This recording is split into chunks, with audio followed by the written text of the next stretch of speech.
Telegram. We've already got. All right, we're live. Yay! Hop on that mute button just in case. Oh, that's something I haven't got set up. I'll have to use a. Let me go into keyboard shortcuts. I am shutting my hex chat. Haha. Okay, I got to get Audacity set up here. See, I had the mumble recording going, and I don't have my own recording going. Okay, file, save project as. All right, we're live, guys. I'm gonna. No, we're not. Move to the back.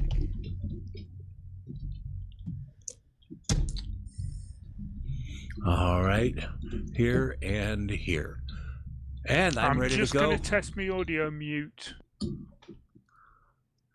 Can you hear me? Yes. Yeah. Yeah. Did it cut out? I didn't hear anything. I heard "Can you hear me?" which I thought was what you were saying with it muted. I'm gonna start muting it. Can you hear me now? Yeah. Did it cut out? It did cut out. Right. Lovely. Let me see. I want to make sure mine works. Yeah. It's showing up on my mic that it's cutting it out anyway. So. Well, I'm guessing that my mute works. Guys, we could get this show on the road. What is this? We could. Right, I've paused the mintCast live thing because otherwise I'm getting the sound in my headphones.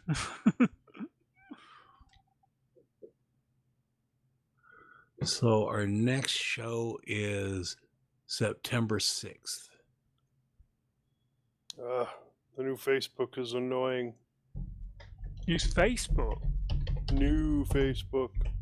New Facebook. I actually set up a Facebook account, and then they wanted my driver's license, and I knew that they would take my moss away from me.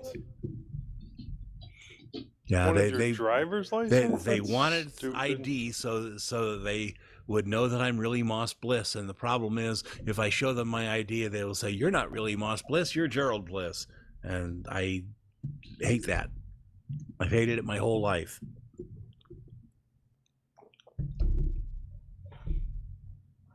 I have literally been using Moss since 1989. We've got a lot of listeners that are younger than that.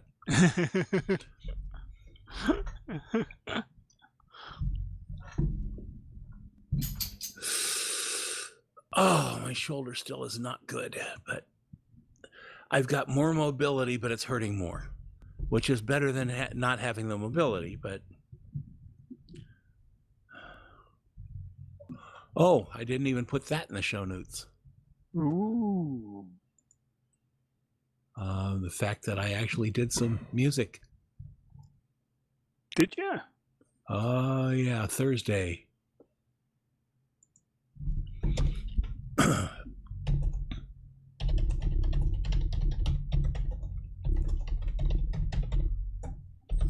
I'll be right back. I'm just going to switch the light on. 23rd, Saturday 22nd, Friday 21st, so 20th.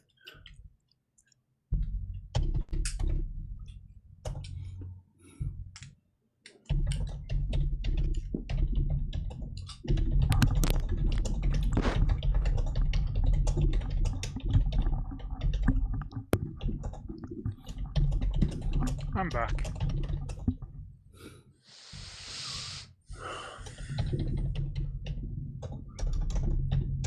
You're back. I'm back.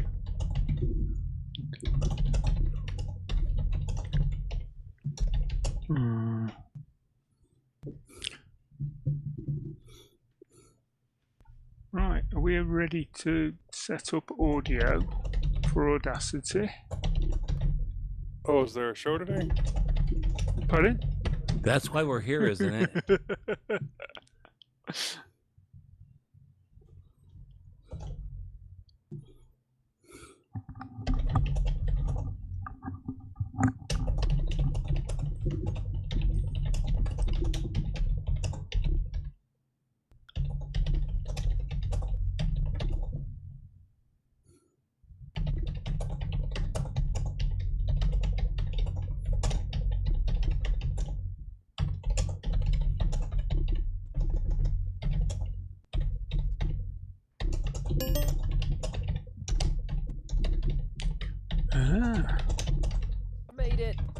think. You're back. You're back. We can hear you. Hi. Hello. Hello. Hello. So I've got this issue. Go on. Mumble is really slow to connect to any channel on my desktop, and it used to be like that on my laptop until I reinstalled Linux Mint 20 when I went from 19 to 20. It went away on my laptop, but it's still there on my desktop even though I'm on 20. It's Maybe the I flat need to- pack. Well, I mean, it is a flat pack, but not on my laptop. The flat pack works okay on my laptop. Yeah. So it's just odd. Odd. All right, well, let me get all this stuff fired up. I forgot to say in my notes, I don't forget, but I'm doing, I got rid of all the mitigations on my laptop, the Spectre and Meltdown mitigations, and man, like a 25% speed increase here. Like I kept thinking my laptop was slow, and I mean, with the mitigations on, it was. It's like a new laptop again. So what were the mitigations? Were they to protect you from? Yeah, from the Meltdown and Spectre issues that came out a couple of years ago, and are still coming out. But I don't know. There's not a real actual. No one has actually exploited it in the wild, so I feel fairly confident turning it off. Also, I don't leave my own home network here lately, so I feel even more confident that it'll be all right. I think we're still going to have a short show, depending on how much Tony talks. Just to let you know, Leo, there is a very, very, very minute possibility that I might get a call because I'm on call. So if I suddenly have to say I'm going to have to go, I'll try and get back. Just understand why. Yeah, no worries. Just leave Audacity running? Yep. Maybe. I will. Okay. Yeah, we'll try and say nasty things about you while you're gone, you know. Oh, of yeah. course. Yeah, that's a given, isn't it? Volunteer you to run the next show, you know. Of course. Hey, Tony's gotten out of editing twice in a row now. It's So did you manage to talk to Fuzzy? So I haven't. I mean, we haven't talked about streaming. Not streaming, editing. Editing. So yeah, not yet. He said he was gonna do that edit. Get back to me sometime this weekend. So I'm just waiting for him to give me the word. Right. Okay. You know, our show notes are only 9 pages. Only? We're usually 13 or 14. Oh. Okay. I've got like a third of a page of. Well, okay, half a page of bi-weekly wanderings instead of my usual page and a half. Yeah, mine's pretty short too, for me. And considering I wasn't on the last show, mine's just normal length. Ish. I've only got 7 points, and 4 of them are on distros. Distros or partitions, and then one's about 5 seconds saying I got a new blog on LQ. This is going to be a short show, people. It's all right. We can have short shows.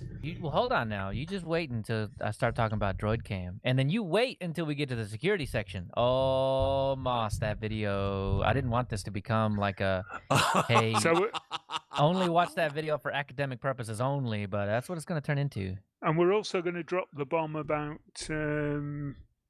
closed and open source software as well, aren't we? As well as Droid Cam. That one's gonna be iffy yet. I don't know if we're coming up on an hour and a half by the time we're done with Droid Cam. I feel like we should probably we should not. drop it and leave it till next time. Yeah, oh no, hour and a half is nothing. Come on. Well, I forgot to, and I'll do it while you guys are talking. And we don't have emails. much in vibrations. Oh yeah. Yeah, I'm bringing them in. There's a John Wallace saga, and Tony wants to. Yes. Tony, did you hear your introduction to the John Wallace saga? I didn't yet. I can't wait. Oh, you check it out. Check it out. It was cool. It was cool. So you are now the face of the John Wallace. Well, the voice of the John Wallace saga. I'll try and pop that in anytime we start talking about it. Oh, okay. And then let me see. We had a couple other emails. One was really long. I think I'm gonna just skim the details on that one. And then we had a couple others as well. So I don't know. We got 4 or 5 emails for vibrations. That'll take up a good 15, 20 minutes. And I'm adding a few things here and there. I am adding something on Droidcam, and don't be surprised if random stuff might pop up elsewhere, but I'll add my name to it if I do. Cool. I'm very last minute for this. Not while I'm episode. typing it, Moss. Go away while I'm typing it. Okay, one more question. Don't do it while I'm typing it. Better than doing it while you're reading it. That's true.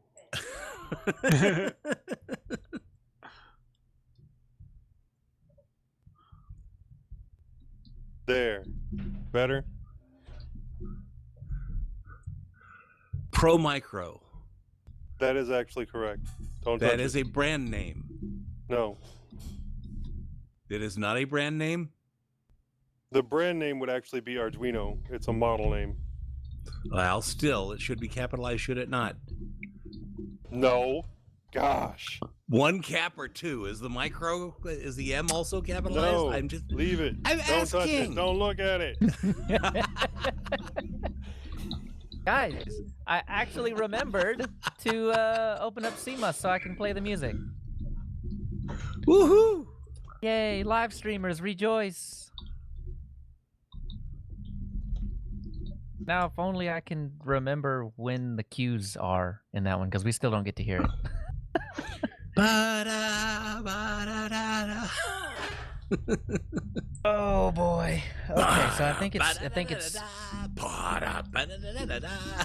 15 seconds for the intro and 10 seconds for the transition.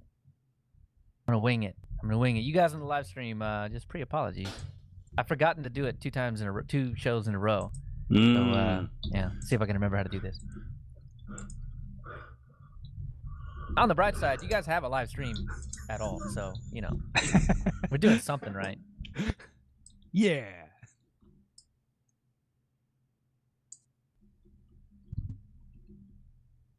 Okay. Like I said, I'll bring in the emails as y'all are talking because I totally forgot. Everything else seems to be there and accounted for. I didn't actually get all the way through the Chris Titus Tech video, Moss, and there was actually a lot of stuff I wanted to talk about on that script. I do hit some of it, but Well, the big thing I kept hearing other people say is that they said a whole lot of things about it, but they didn't say how it executed. the script. If we're talking the malware thingy. Got it. It's a kernel module. So, I mean, you would have to have access on the machine. So it would have to be one of those piggyback ones where you find a way into the computer in the first place, and then you apply this Drovo rub thing. So, Yeah. I mean, it's not anything to really worry too terribly much about, but if you are singled out, especially by some state actor, yeah, you're getting it. Heck, I'm not even singled out by county actors. Yeah. I'd love to have a director find me, you know. I used to do some acting. I know this is a different subject. Used to do some acting. While I lived in Asheville, I actually had a repertory group tap me for 2 plays that they wanted to do, but they were sinking all their money into building their own theater instead of renting one out. And then they hit all kinds of city codes and the theater never really got finished, and so I didn't get to do those plays.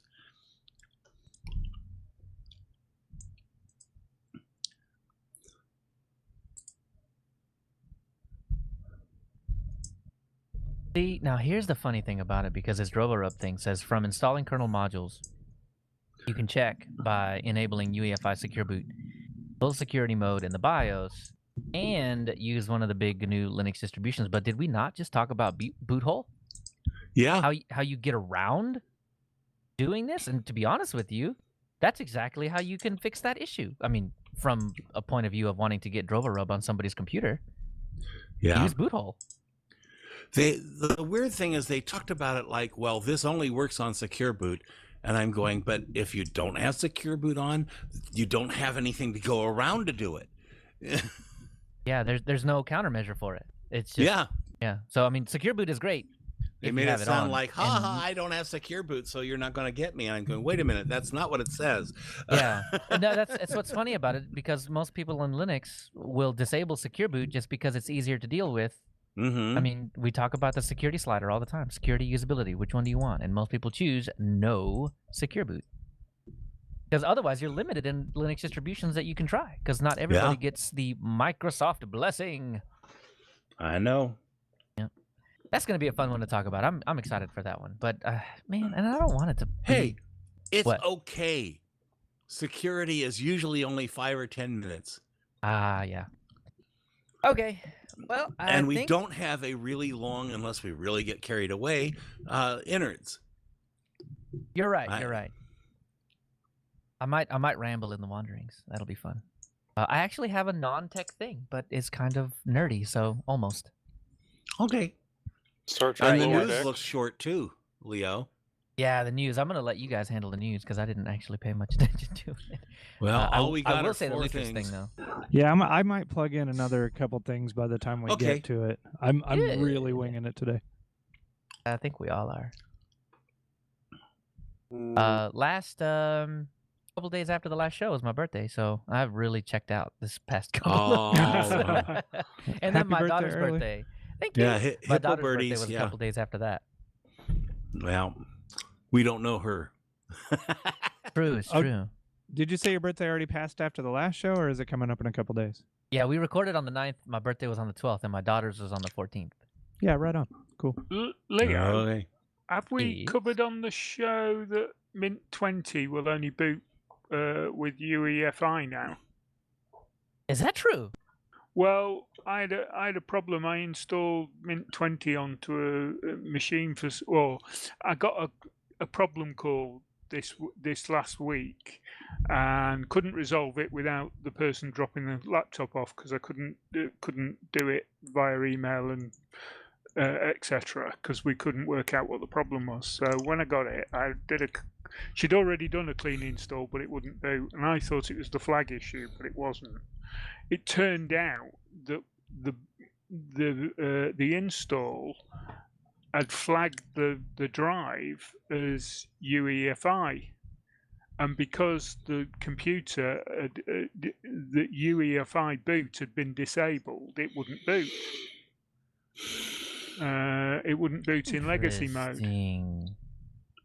So it looks like Mint 20 only works if UEFI is enabled. Yeah, I'm running into more and more issues with that in my multi-booting systems. That apparently there is a way to get Solus to run on my system, but Dale knows how to do it, and he hasn't told me yet, or if he did, I haven't read it yet. Tony, I've got a sorry. Yeah. Go ahead. Well, like all these systems coming out with core boot now, and that's not, you can't have UEFI and core boot on your system. So there's getting to be more and more people making a differentiation with their distro being what it runs on, and it's a real problem. I can only put certain distros on my machines now. Well, what were you going to say, Leo? Yeah, I can't remember for sure, but I want to say that my desktop is running in BIOS mode for Linux Mint 20. So maybe it's just that one machine, or maybe it's just not on in the BIOS, because it's a lot of times it comes up in a bunch of different ways, like CSM or something. It's not secure boot. It's only the UEFI that needed to be enabled. Didn't have to enable secure boot. As long as UEFI was enabled, it booted. Huh, but it had flagged the drive as a UEFI drive for some reason. Oh, so that's just how it installed it. Yeah, and I don't know why, because I didn't tick anything to tell it to do that. It's how you boot it, because you can boot either in UEFI or BIOS mode from the beginning, and then it will assume based on that, that's how you want to install it. Yeah, but I wasn't booting the computer in UEFI because it was disabled in the first place. Oh. So when it ran the stick, it was Well- running in legacy. I will Interesting. mention that we have a listener, Dustin, that's recently tried to install Mint 20 onto an older PC, and it didn't work. Like pre-UEFI PC. Yeah. So I'm wondering now if that was the reason. Could be. Like I said a couple of episodes ago, when I put OpenSUSE on my computer, it required me to have Secure Boot turned on. And Yeah. if I got it installed, I had to literally hold down my F key to boot to OpenSUSE in particular, because my boot would see everything but OpenSUSE. And then when I booted OpenSUSE, it saw everything. It saw OpenSUSE, and I had to nothing run else. the other boot to get anything else. Mm. I could select it on the menu, but the menu would be boot to blah instead of boot to OpenSUSE.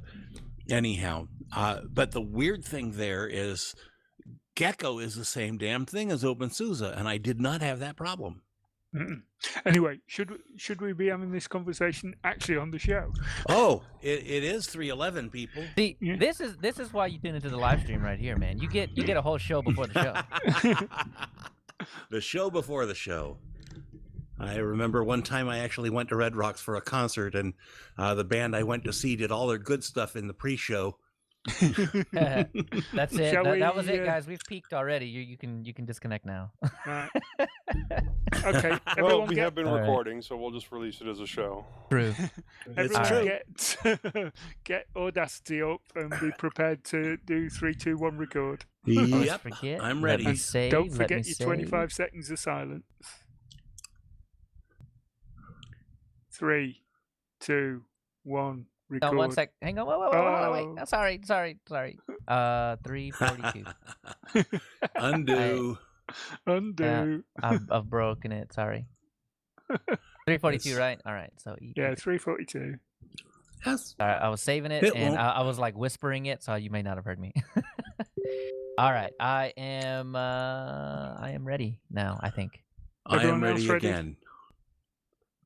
Joe, you ready? Yes. Tony? Yep. Okay. 3, 2, 1. Record.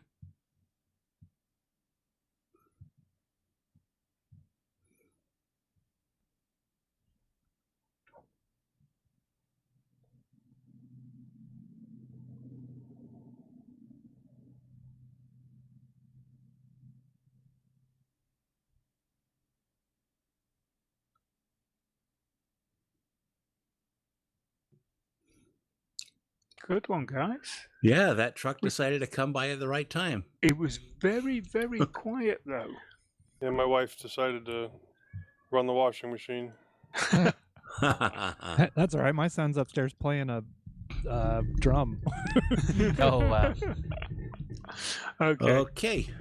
Should we do the 3, 2, 1, 0? Why not? 3, 2, 1, 0. Zero. Sounded good to me. Good. All righty. Well, dang, y'all. Let's get this show on the road. Let's do it. You're up, Leo.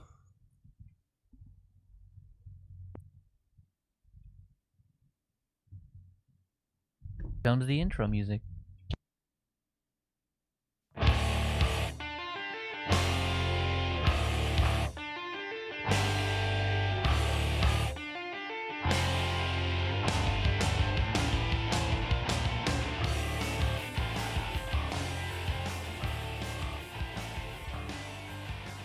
Welcome to mintCast, the podcast by the Linux Mint community for all users of Linux. This is episode 342. This is episode 342.5. Livestream information is at mintcast.org/livestream. We're in the mintcast channel in IRC at irc.spotchat.org. If you see something that you'd like to hear about, tell us. Send us email at mintcast@mintcast.org. Join us live on YouTube. Post at the mintcast subreddit. Chat with us on Telegram, Discord, and Facebook. Or post directly at mintcast.org. This is Leo, and with me today are Joe, Hello? Tony Hughes, Hi, guys. Tony Watts, Hey, y'all. and Moss. Hello. We're recording on Sunday, August 23rd, 2020.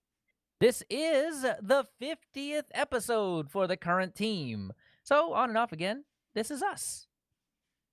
First up in our wanderings, I've been testing out a new keyboard. Tony Hughes tries to remove a finger again. Joe has been soldering and reading. Moss has been adding more distros, and oh, wait, I've already said what I've done. Then, in our news, Pinta, Lutris, and Mozilla.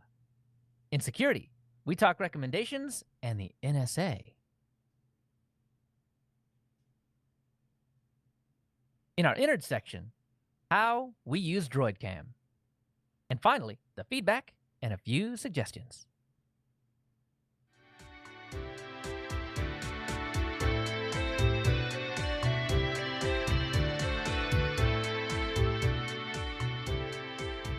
So digging into some errors I got last stream on YouTube. This is what I've been putting my head toward lately. It was complaining that I was streaming at only, I think it was 3,500 kilobits per second. Now this was actually kind of odd for me because I'd never seen this before. I just use the OBS defaults, right? I mean, it comes pre-installed. It was fine forever. So all of a sudden in the log, in the YouTube log where you live stream, YouTube was coming up and saying 3,500 kilobits detected, 4,500 kilobits if you want, the best. Or so I can't remember exactly what the error message was, but it was like that. Nothing broke. Everything seemed to work just fine. So I think it's more just YouTube expects a higher level of quality now than they had in the past. So I cranked that video bitrate up to 6,400 kilobits in the OBS's output section. No errors now. So those of you that are watching the little flippy bars on the live stream, that should be slightly smoother and slightly less grainy for you now. So yay, that was easy. Elsewise, kernel 5.8. I've been testing it out on my desktop, and it turns out smooth as silk. I have not seen a single issue with kernel 5.8. Now, if Bo were here, he would be telling me that he can't do 5.8 because he has an NVIDIA graphics card and something, the driver, something, it always ends up at a black screen. So I guess it's good to be on AMD hardware. You can just grab the newest of the new. As long as you got a new Mesa, as long as you got a new kernel, you're good. So yeah, I mean, I didn't see any performance increases at all, but 5.8 is the kernel that Linus Torvalds said a few weeks ago that it was one of the biggest kernels of all time. Actually, I think it was the biggest kernel of all time. So nice. Very cool. I think that means exFAT is in the kernel now, officially. We're turning into Windows. Oh, why you say that? The billions of lines of code. Oh, yeah. Well, at least people can look at this and be like, hey, man, that's bad. You can't do that with Windows. I remember hearing sometime that even teams within Windows that do development on Windows do not know what's... I mean, not that everybody knows what the Linux kernel does, but just that it's so esoteric and separated that you're not even asked to know or asked to look or anything like that. The word you're looking for is modular. Yeah, I guess so. It's so just, modular and removed from each other that... Well, that's literally what sunk WordPerfect when they went to a Windows version, because they just could not get any information about what needed to go into it, and so it ran poorly. And then they sold out to Novell, and Novell already had some Windows programmers, so it got better. Yeah, but and then Novell it was went too poof. late by then. Well, but Novell wouldn't have gone poof if WordPerfect had maintained the momentum they had before coming out with Windows. Well, there was a bunch of other missteps for Novell too, because I was working as an admin doing Novell. What was it? I remember the Active Directory thing. It was called Console 1, and I was in that all day, every day, resetting people's passwords and stuff. So, there were more missteps than just Novell. And to close that statement, we still do have WordPerfect. Corel still runs it, but nobody uses it outside of legal offices. Well, that's cool, though. I mean, it's good to have options. Additionally, got a new keyboard. I don't know. I'm a keyboard guy. I don't know why, but I just keep buying them. And it's lucky for me. I've seen where you can custom build a keyboard for like $450. Yeah, it's a little way. It's okay. That's way out of my price range. I'm like, if it's $50, maybe I'll consider. If it's $30, that's probably a good buy. So, go ahead. You can build it for cheaper than that. Well, You yeah, can get but the not if you kit get what for you like want. Yeah. Well, no. You can build it cheaper for that with MX Cherry whatever's. MX Cherry Pinks. Whatever's. The last time I Look, priced out I MX can- Cherry Pinks, they were $4 a switch, and there are 100 and something keys on the keyboard. Okay. Maybe then with the pinks, that's a bit more expensive. But with the MX Cherry Blues, I'm looking at ordering a set of 90 MX Cherry Blues for around $35. Oh, so wherever you're looking, link that Amazon. to me. And okay. So find out how much pinks are. If you can do that during the show. Otherwise, I'll look after the show. They had a whole bunch of different ones on that page. So yeah, I'll look and see if pinks were on the list.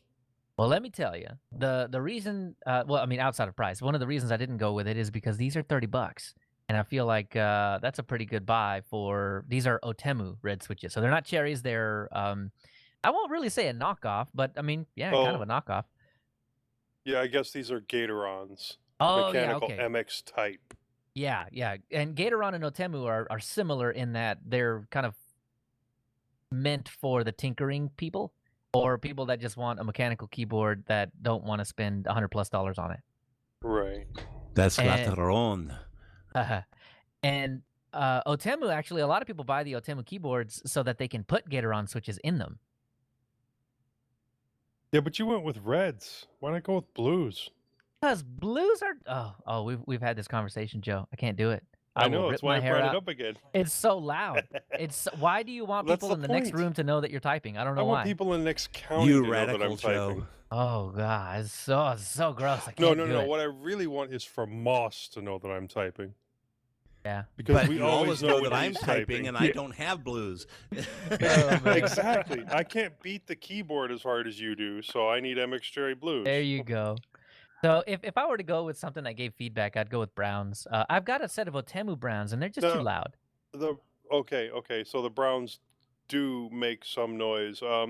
Now I thought the Browns were the basically the double pressure, where you go partway down and you feel some tactile feedback, and then you go Yep. the rest of the way down. I would say browns are probably the closest thing you can get to like just a $10 keyboard that you buy off the shelf, but it feels way better, I think, in general, and the actuation force. So like the weight that you have to put on the key to make it go is way less, and I love that. And that's why I like the No, red I do switches. like the double actuate.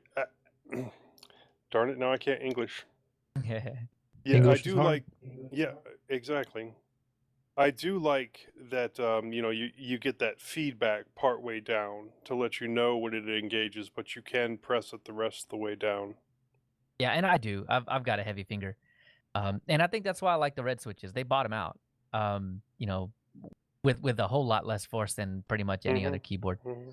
So I've got cherry blacks, I've got cherry pinks, I've got cherry reds, I've got Otemu reds, I've got Otemu browns, and I've played with all of those. And I gotta say, for the price, Otemu red switches, spend $8 extra and buy like a 200 pack of the little rubber O-rings that go under the key. It reduces the amount of travel the key has. So I think for $40, $42, something like that, I have one of my favorite keyboards of all time. You can't beat it. You cannot beat But it. if you It's can so get good. all those keys, then yeah, you could definitely build your own keyboard easy enough. Oh yeah, for sure. So you guys want me to get a louder keyboard? Is that it? Oh, a quieter one. Get reds That's and what it the is. O-rings That's what it is. that I'm talking about. I'm looking up Otemu blue switches right now. Yeah, they'll be real cheap. They are not expensive switches at all, which is I'm why you gonna can take- sell a keyboard for $30. I'm taking the opposing team. Louder keyboard, Moss. Louder. I'm looking up Otemu Well, the- blues right now. The problem being that I use one of the quote natural end quote keyboards, the unnatural ones that fit your hands instead of the natural ones that fit Oh yeah, the okay. square, the rectangular keyboard. And I it's like harder to the- find switches for that. I like the plain rectangle just simply because it can be smaller. That was actually the biggest reason I bought this keyboard. I've got a Corsair Strafe with pinks that it's just too long. Like my mouse is way over in Neverland, and my keyboard is right in front of me, and it makes me lean weird, and my back hurts. So can't do that. Well, I'm an 80+ word per minute typist, and my you got to have, after a while, your wrists start hurting if you don't have the special keyboard. Yeah. Well, love my keyboard. It's fantastic. I think it was a company called Havit, Havit. Super good. I'm thinking about buying another one for in here. I have blacks in here, which are stiffer, and it's got a retro feel to it, and I love that. It's that old tan and orange. You're and, telling and me brown. you got to have Sadly, Oh, yeah. my Red Dragon is at the office and has been, since like March. So Oh. I haven't seen it, and I missed that feedback. So, Well, this is you could buy like 3 of these mechanical keyboards for the price of 1 Cherry mechanical keyboard. So I mean, go wild, man. well, the They're Red good. Dragon wasn't that expensive, and yeah, it had blue knockoffs. So I'm not sure what it exactly had. I know it said MX Cherry Blue, but obviously for the price that I paid for it, it wasn't MX Cherry Blue. Well, I see a lot when I look at these keyboards. MX Cherry Blue equivalent. That's what I see all the time. Yeah. Anyway, love my keyboard. The other thing, go ahead. No, one more question on the same topic. Now, you've mentioned the Otemus and the what was the other ones? Gatoron. Gatorons. Now, have you heard of Kale? Kailh? Yes. The website I was talking about that I saw the pinks were like $4 or $5 a piece. I saw the list of all the different kinds of switches that you could get, and that was on the list. So I don't know how good they are. I mean, obviously they're good enough to sell at $2, $3 a piece, but I don't know how good they really are. Right. Right. I'm just wondering, it'd be better to get those or the Gatorons. And there's only like actually they're a little bit more expensive than the Gatorons. Really? Well, yeah, that would make sense. Okay. Right. I'll stop talking about keyboards for a little bit. I know. I'll gets pick it me up off on again in a tangent. little bit too, though. Okay. I love it. Anyway, the last thing, and this is not normal for me. I usually talk about just tech stuff, but now I've wandered into the nerd realm. Star Trek. I am not a Star Trek fan, but I have found a Star Trek show that I can watch, and that is Star Trek Lower Decks.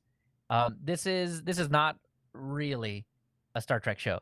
Imagine Rick and Morty plus Futurama and plus Star Trek. That is what this is, and it's mostly a comedy show. It's about it's like I think it's like 5 ensigns that work on the starship Cerritos, and they're not high ranking. They just do grunt work all the time. But it's just their problems and day to day, and it's hilarious. Hijinks obviously ensue. Season 1 started a couple of weeks ago, and I don't know. It's pretty good. I like it. It's pretty awesome. I've been hearing a lot of good things about that show, but I haven't seen it yet myself. Yeah. Cerritos, by the way, is one of the downscale neighborhoods in Los Angeles County. Oh, cool. So, yeah, don't go into that show expecting all of the amazing Star Trek everything that you expect out of a normal Star Trek show. It is not that show. Go into it expecting a comedy show that has Star Trek elements in it, and I think you won't be disappointed. Anyway, Tony Hughes, what have you been up to?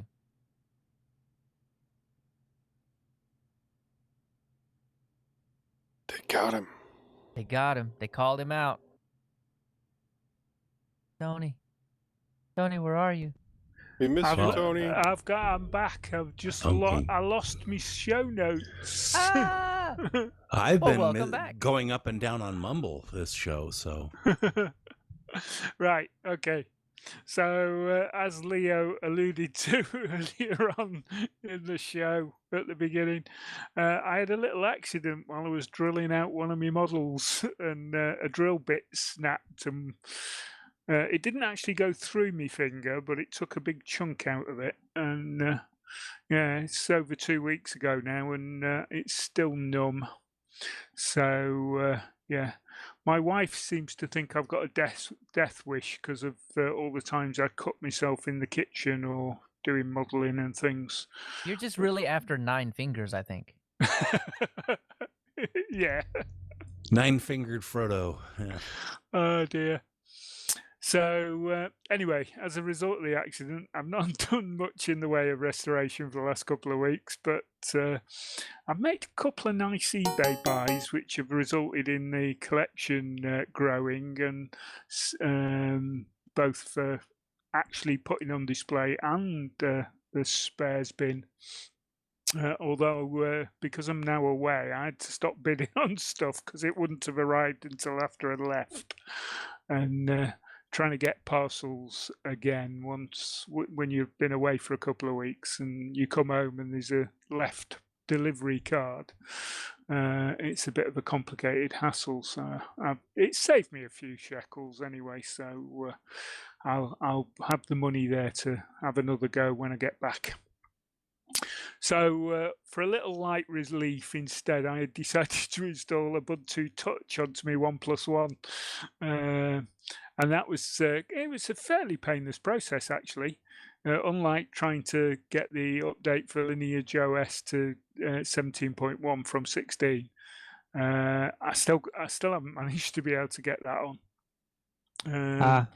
May have some tips for you on that. I've been through that process. Yes, Perhaps for some reason. What's the name of the app that you use for downloading and installing? I can't remember what it's called now. The Team Win Recovery Project. No, I use Recovery? a different one. Twerp. Yeah, it is. Yeah, Team Win. Yeah. Oh, Same. I just know it as Twerp. I don't think about it as Yeah, Team I Win. call it that too. Anyway, yes. Yeah, for some reason it won't work. It says it's installing it, and then it just goes back to the twerp after it's done it. One thing you may want to check if you haven't already accounted for this, Tony, is to make sure you're running the most recent twerp. Otherwise, that can cause problems for you when you go to a new Lineage version. That tripped me up for a bit. Yeah, unfortunately, I didn't do a backup, and now I can't boot into Lineage at all to update twerp. Well, That's okay. actually, I'm sorry, but it's been a long time since I've done TWRP, or oh gosh, there was another one before that I can't remember the name of, but Odin on a Windows system. And I don't know if they actually finally made one for a Linux system, but you can use Odin and ADB to install TWRP. Oh, right. It's actually what I found that's far easier even than that is just using the ADB tools built into Linux that you can install with just sudo apt install, and do the same thing. You can flash it from the bootloader. I was trying and flash to do your that recovery. as well, and that wouldn't work. Okay. I feel like we can get you going, but maybe we won't bore our listeners with this further. But I feel like I can help. Well, actually, maybe some of the listeners are actually quite interested in it. It might be a topic for a future innings. Yeah, we need a show that's just basically all flashing Android devices. Buckle up. That's going to be a long one or a multi-parter. Well, I've got a Nexus 7 that I play around with Lineage on, and so I could just reflash that with something else if you guys can help me find a ROM for it. I've got an S7 that could definitely use a new ROM. I finally got a spare phone that I could flash onto, and I can't find anything that works on that model. So. Yeah. Anyway, back to Ubuntu Touch. Back to that, yeah. Yeah. Yeah, it worked. I got it installed, but it's not very usable. There's a long way for it to go before it becomes a usable OS for day-to-day use. Everything seems to be web apps, so if you're out and about and you want to use sat nav and stuff like that, you've got to have a SIM card, and because you can't just use your GPS, because you need access to the internet to be able to get the web app to work. So you need a data plan, which I was planning on using the spare phone as a sat nav and just using it on GPS, but you can't. Wouldn't that be the case with Android too? It would, right? You need a data signal there. So I mean, that's I don't know. That's a limitation you'll have with any device, I guess. With most of your Android devices, you only need data when you're at home. Get the maps downloaded. Yeah, that's what I was going to say. If you Yeah. download the offline maps, you don't need to be online. But with Ubuntu Touch, Oh, I because see. everything's web based, you do. Oh, okay. I'm learning, I guess. I didn't realize data wasn't used there. I just assumed it was. Yeah. Well, So, yeah, it's a nice bit of kit. I was getting used to navigating through everything and stuff like that, but yeah, it's still got a way to go before it becomes a day-to-day user. I have a couple of quick questions on that. Did you test the camera at all? I did. I found that a bit flaky. It wasn't focusing properly.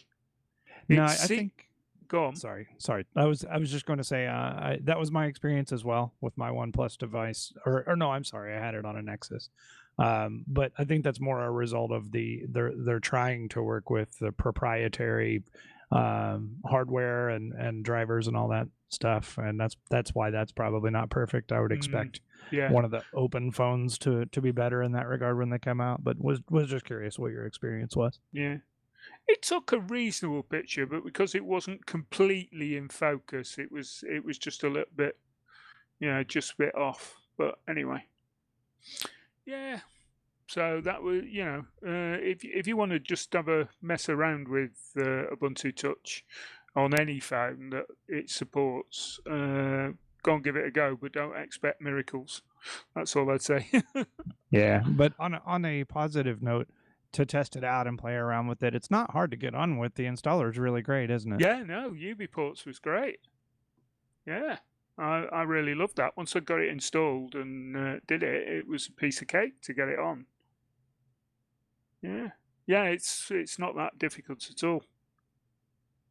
So as well as mucking around with the OnePlus One, I've been continuing to play with Mint 20 Mate on the DHD laptop with the intention of doing a review for September.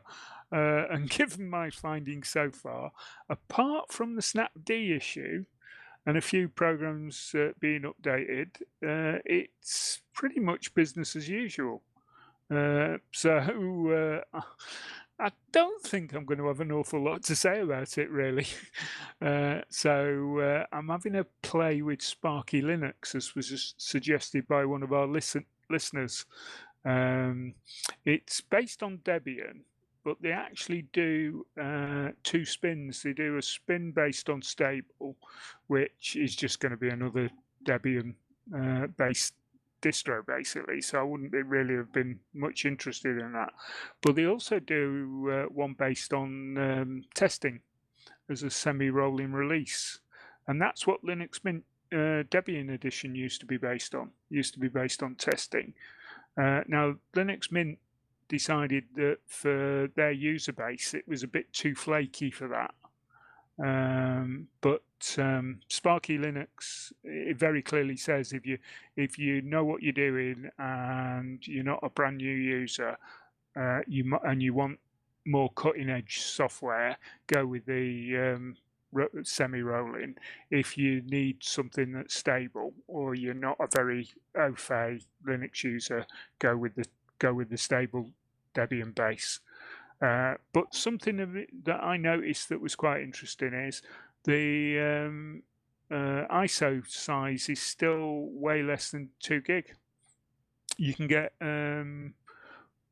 the Mate one and the XFCE and the other ones on round about 1.7, 1.8 gig.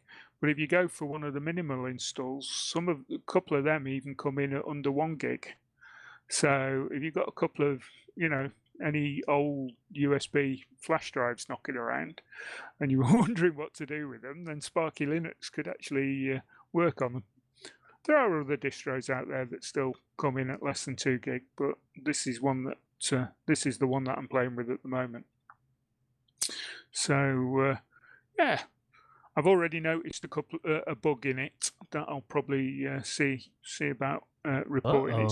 Yeah, when you open up if you open up a program, the example was Mumble, and then I repeated it with Calibra.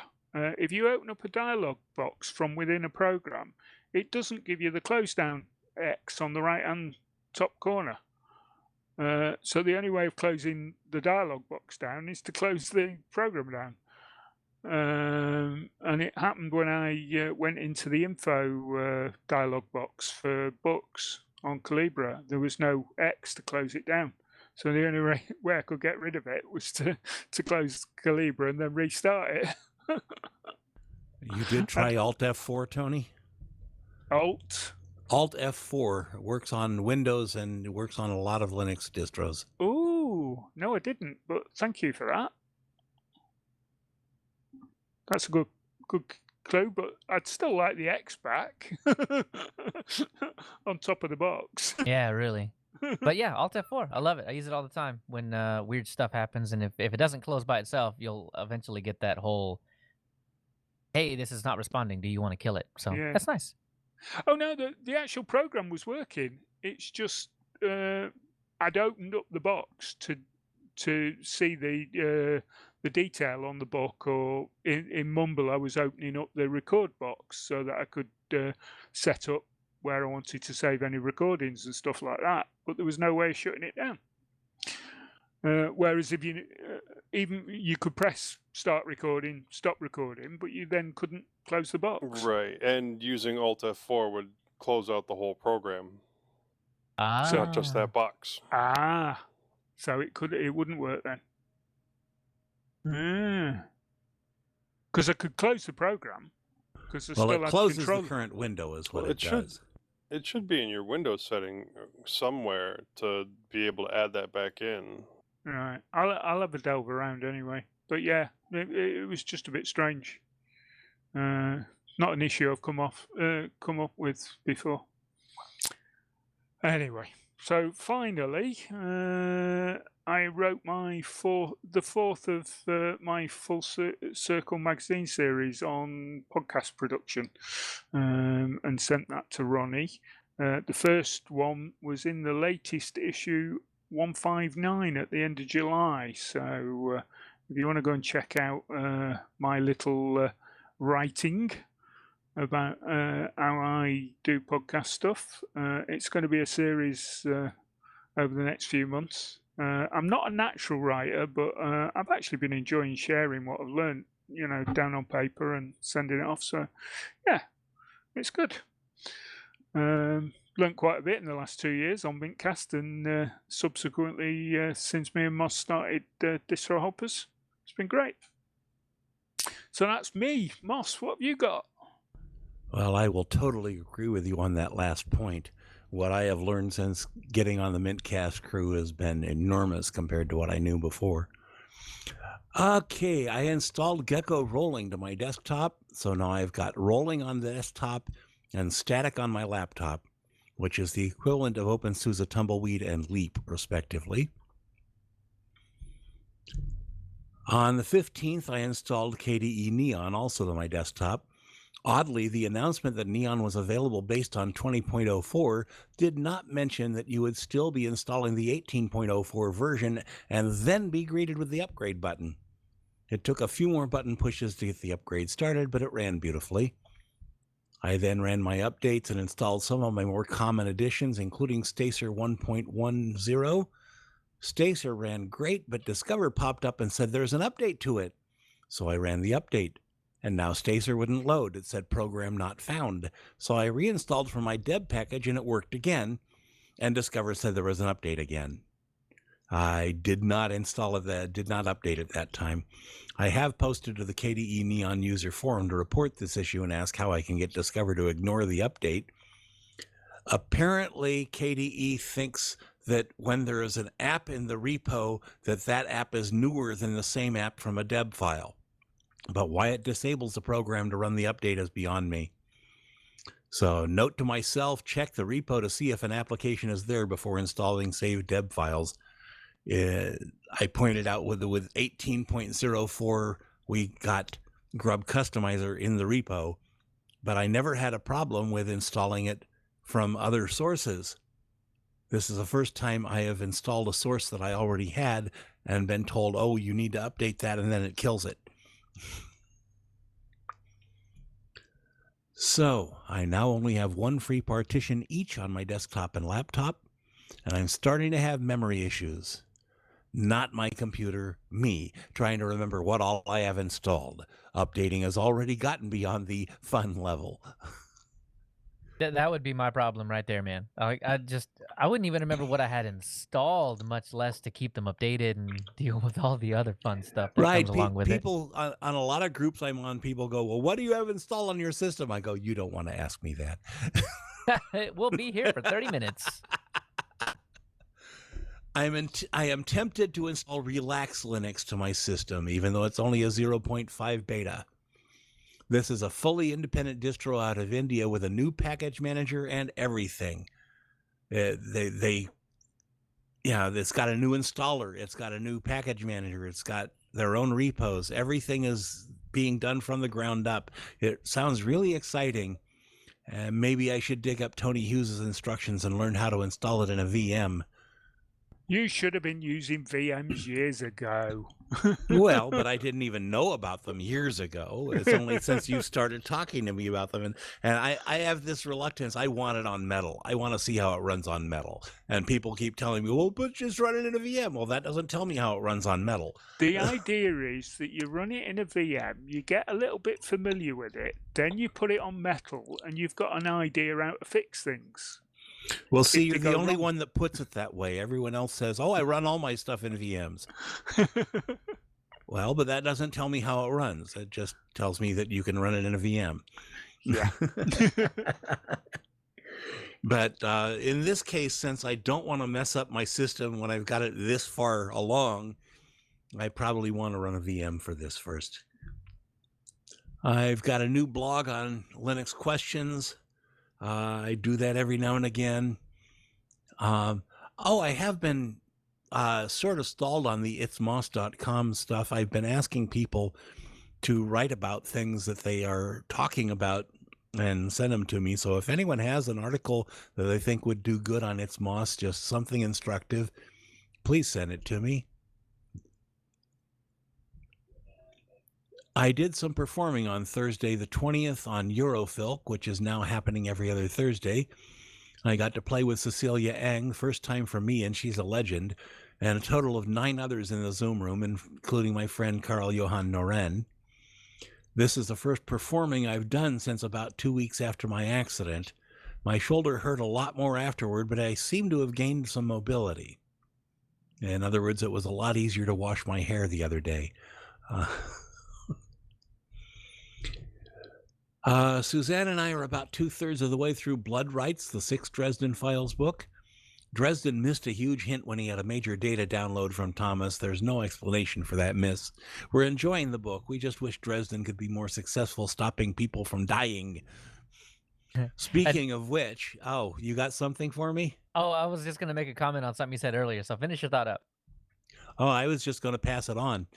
I just wanted to say that Relax distro, I know that it's Relax, and I know that it was a typo in the first place, but don't forget, it's a Relax. Yeah, they applied for, apparently the guy that applied for the website for it spelled it RELEAX and didn't notice that until they already had it registered and paid for, and they said, oh, well, at least people will be able to tell us apart from the others. But exactly, they do pronounce it Relax. Yeah. So, Joe.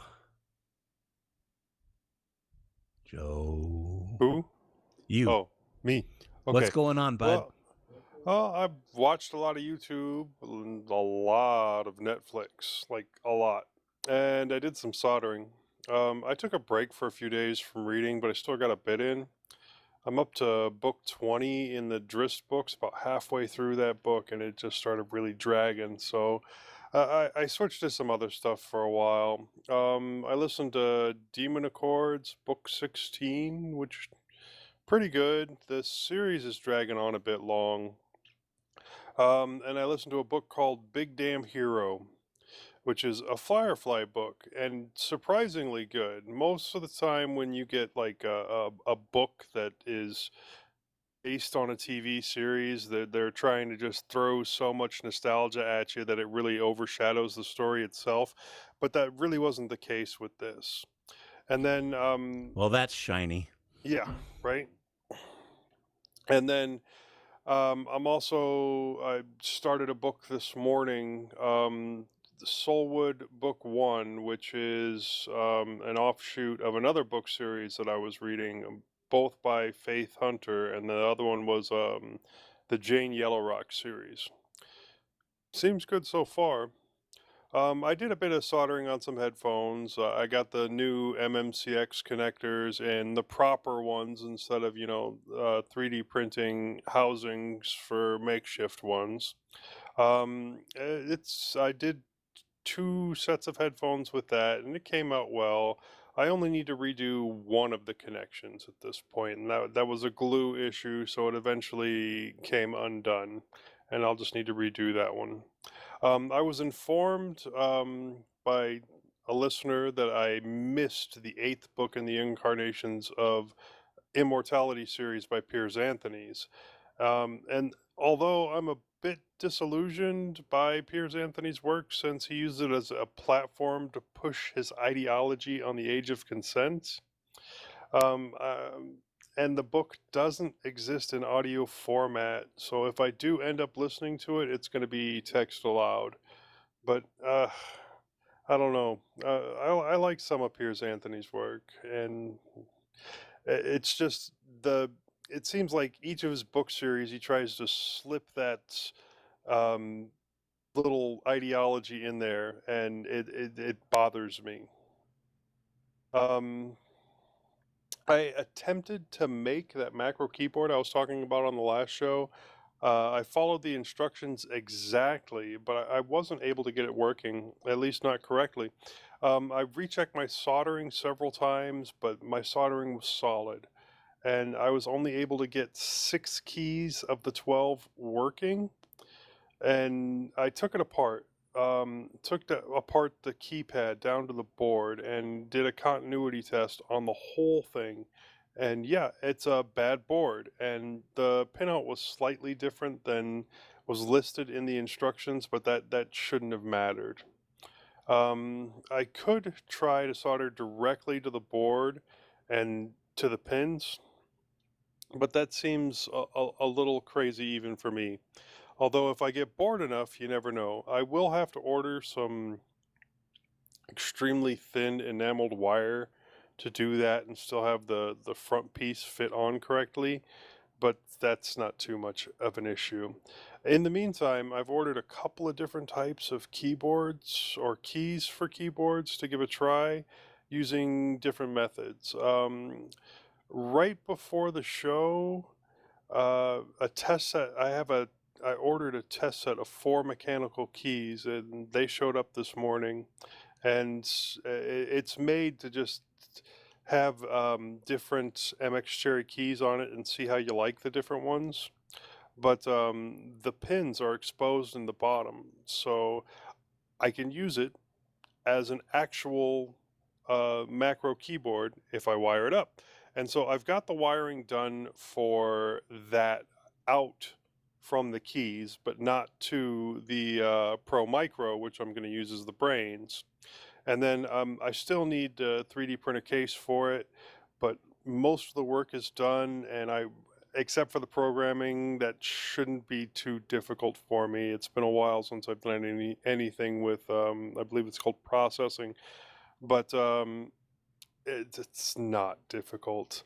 I'm also thinking about ordering a set of 90 MX Cherry Blue equivalents and 3D printing everything, the keycap covers, the housing, everything, and then just soldering it in place there. I might go up to an 8-key keyboard, but I'm definitely not going to do a full keyboard. That's just way too much work for what I'd get out of it. And that's about it for me. It's short for me. Tony, Watts, what have you been up to? Well, man, I have been doing some things in my basement, which explains why I almost didn't make it here. I have been refinishing my basement to turn this into a practice / rehearsal / studio / home office space. So last week we put some concrete down. I had some friends come over or concrete down, excuse me, some carpet down over the concrete is what I meant to say. That probably makes a lot more sense.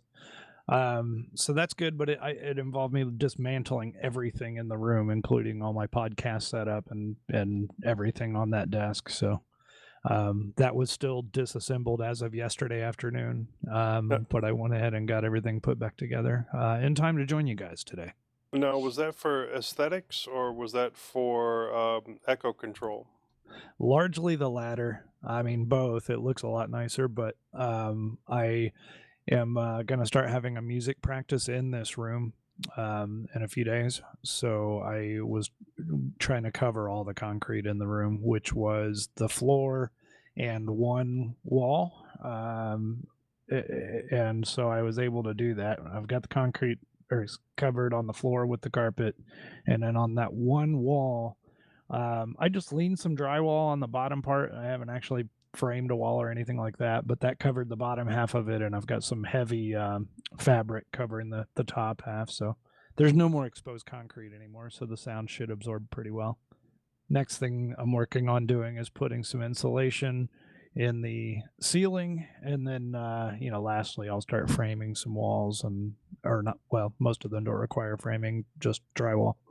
But the one thing I have been kind of hesitating before I do that on is I probably should get a permit from the county if I want this to really count as finished space in the house, so they can come and check the electrical and ductwork and all that before I cover it up. So it's a lot, but one step at a time. So the other thing that I did that also kind of put me at risk of joining is I just updated my machine that I do the podcasting on today from Mint 19.3 to 20. No big deal though. That was fairly seamless. I was just kind of doing it at the last minute. So, the upgrade only had a couple of very minor issues. It did break grub for some reason, which no big deal. I fixed that really easily using I used the MX Linux live USB boot repair. That just seems really, really easy. It's the fastest tool I probably have tried. So courtesy of my Ventoy disk that has a million other things on it, it also has the MX Linux live, and I fixed grub. And then the other issue I ran into is, I think it's to do with the Mumble version. You guys have talked about this before, and I just haven't ran into it. But once I went to Mint 20, it pushed me into the next version of Mumble, which didn't work with our server, and I had to install the flat pack version, and that worked just fine. Let's see. I guess those are a few things that I have been up to. The last thing I want to talk about, this is pretty cool. I'm excited about it. I installed Linux on this Chromebook. I mentioned last week that I was going to do it, and I installed Linux Desktop on the Chromebook using Crouton. This is a Acer 314 that I got for my son to do school on. And it does have a supported Linux feature in it. That's called Crostini. And that was great, but it was somewhat useless to me because you don't have in Linux, it spins up like a VM, and you can install all of your Linux apps right there in Chrome OS, which is great, except you don't have support of USB devices. So I can't, for example, in that Linux, use my audio interface with the Chromebook, which is really the main thing I would want to do, so that I can use Audacity or OBS or something with the Chromebook and use my audio interface with it. So that didn't work in Crostini, which is the Linux feature that's supported by Google and built into the thing.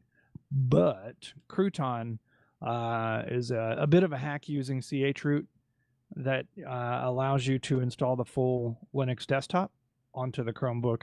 And I just did that today. Like literally as we were starting this podcast was the first time that I actually went into the Linux desktop on this machine. It's Taking a very walk cool. on the wild side there, Tony. Yeah, really. Everything I've been doing is like right down to the last minute today, but it is awesome. It is so cool. So the default for Crouton is XFCE, so I didn't change that.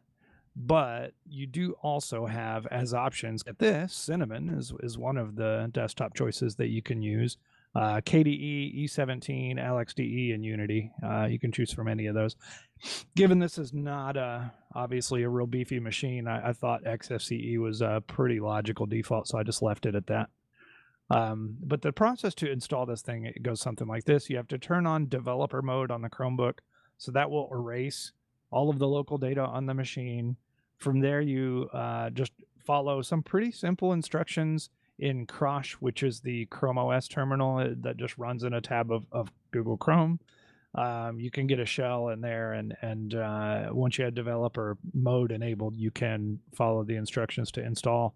Once it's installed, then anytime you want to run Linux, you just have to do either sudo enter chroot start xfce4, or you can go a little bit shorter and just do sudo start xfce4, and that will launch. That'll launch the XFCE desktop or whatever desktop you've chosen.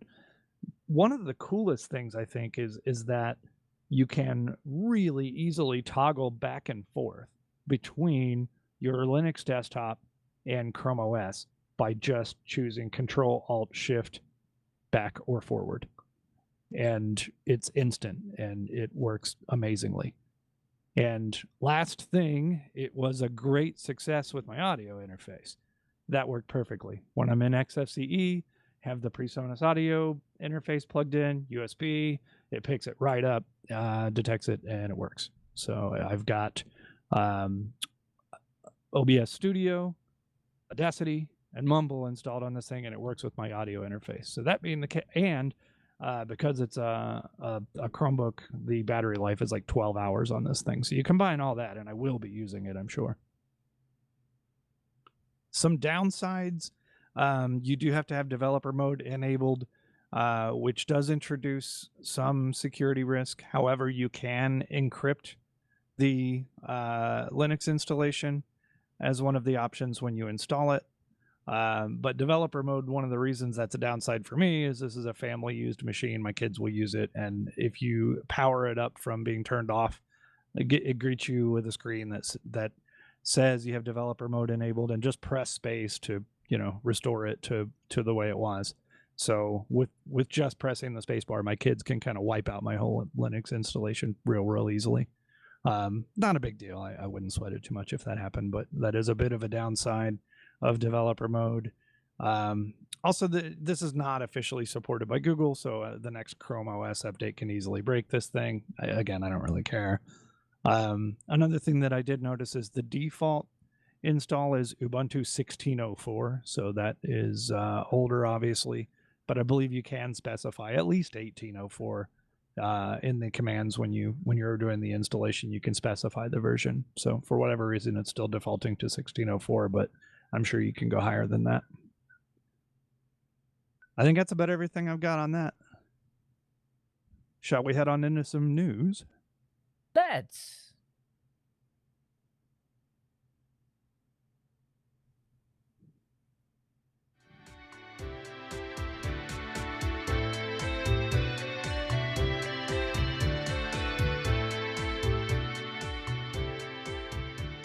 In the news, what do we got? We got just a couple, actually. After 5 years, a new release of drawing app Pinta. Have you guys actually used Pinta before?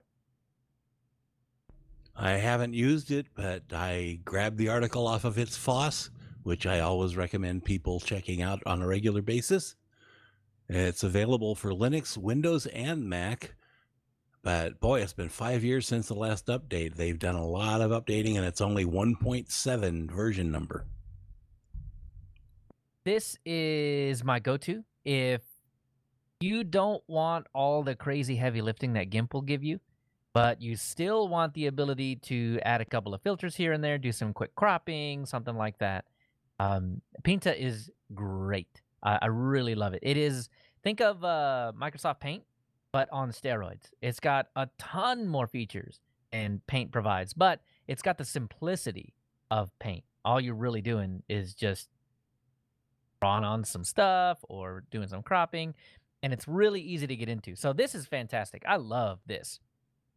So I if you think want to I'm do gonna some, go install it after this is seriously, show's over. take a look Nope. at Pinta. It's actually really good for some basic editing. Don't want to do it right now, especially while I'm running a mumble recording. So go check it out. If you haven't checked it out, Pinta's really good. Give it a shot. The next little bit is kind of sad news, but it's not too terribly bad because you can still run it. Lutris drops support for Linux Mint. No. What? It doesn't matter. You can still run it. So there was some drama going on, and whatever. It doesn't matter. So in Reddit, basically, someone had made a post a while back saying, "Hey, I've noticed that Linux Mint has been taken off the icon. So when you go to Lutris and install it, it's like, here's how you do it on Ubuntu. Here's how you do it on Pop! OS. Here's how you do it. Blah blah blah. Right? Linux Mint used to be there. Now it is not there, and so it sounded like one of the developers was getting a lot of bug reports specifically from Mint users about hardware, and instead of working on those as that, it's his project, he can do what he wants, instead of supporting that, he decided to just drop support for Mint. He doesn't really provide any information as to what was broken.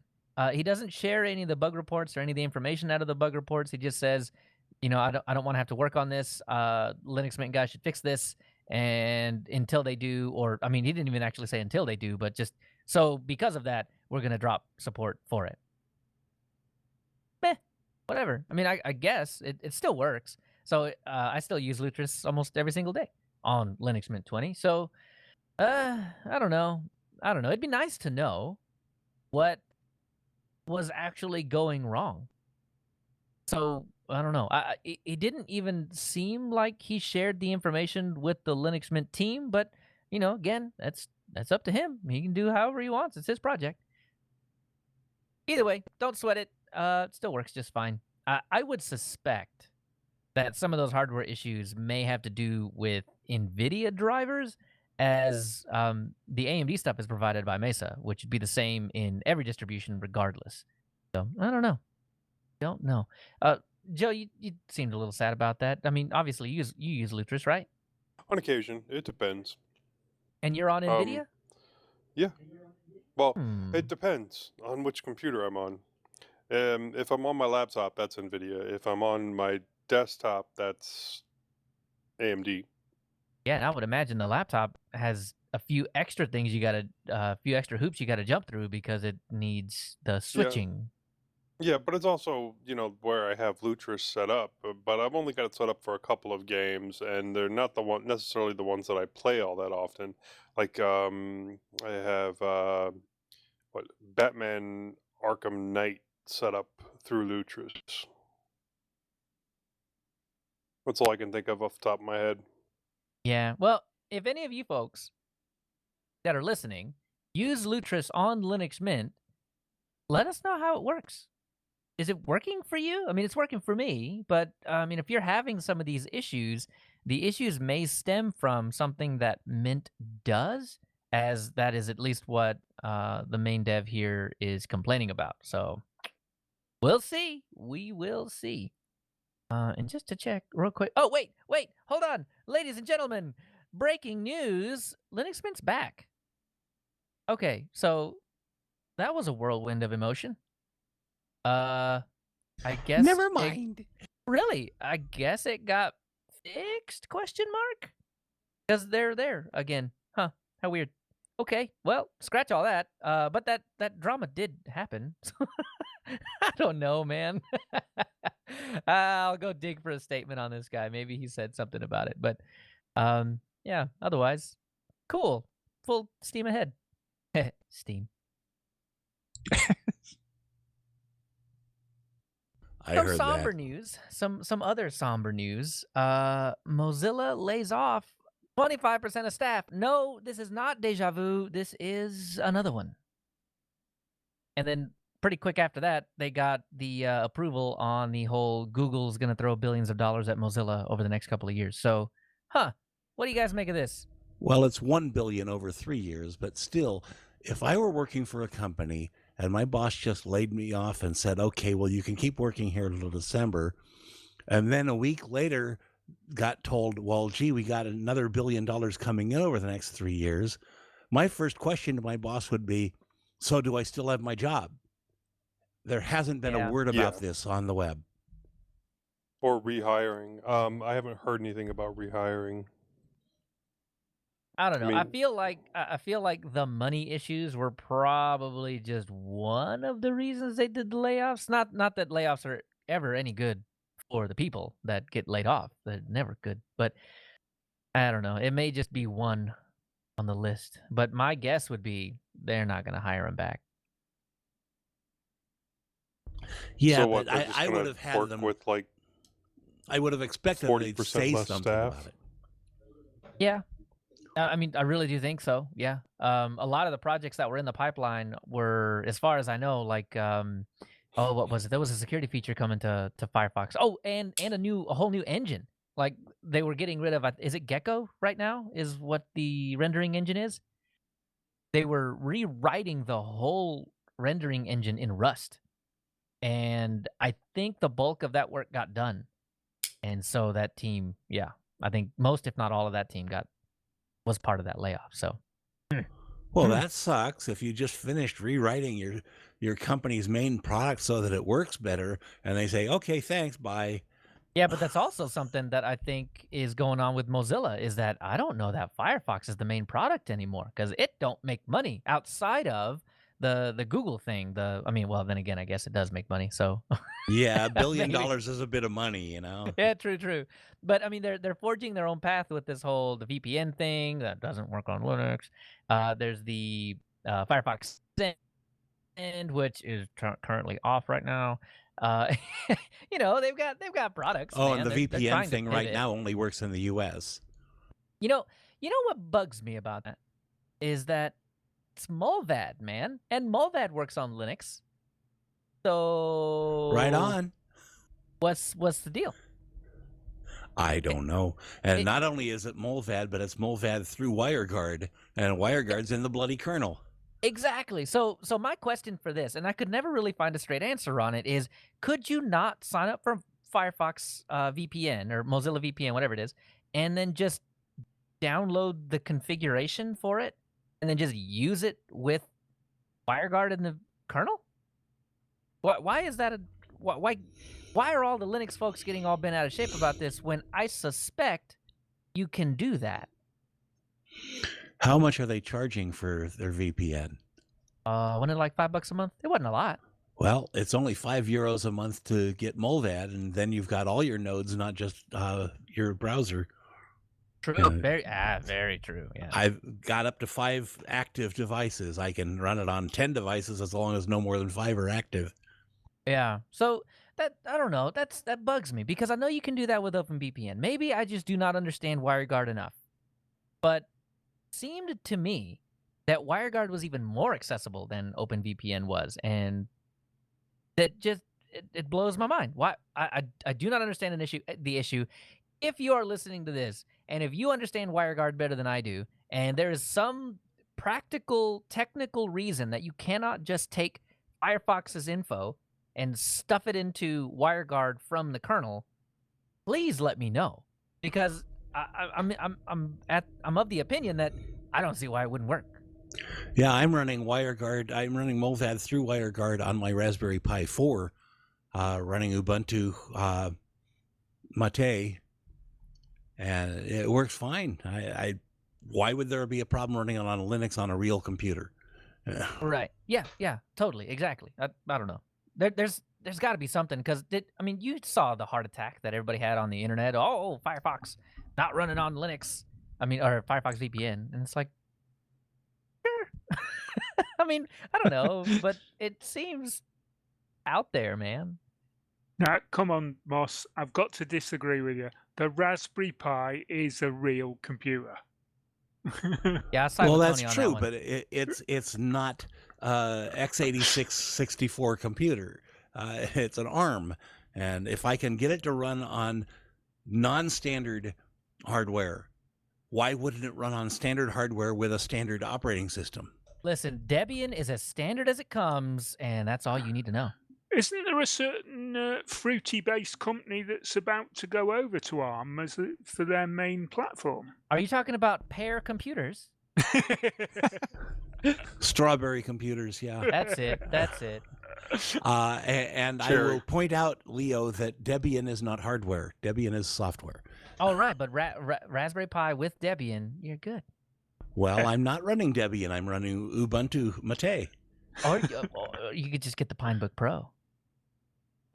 I tried, but they closed the orders before I could get mine in.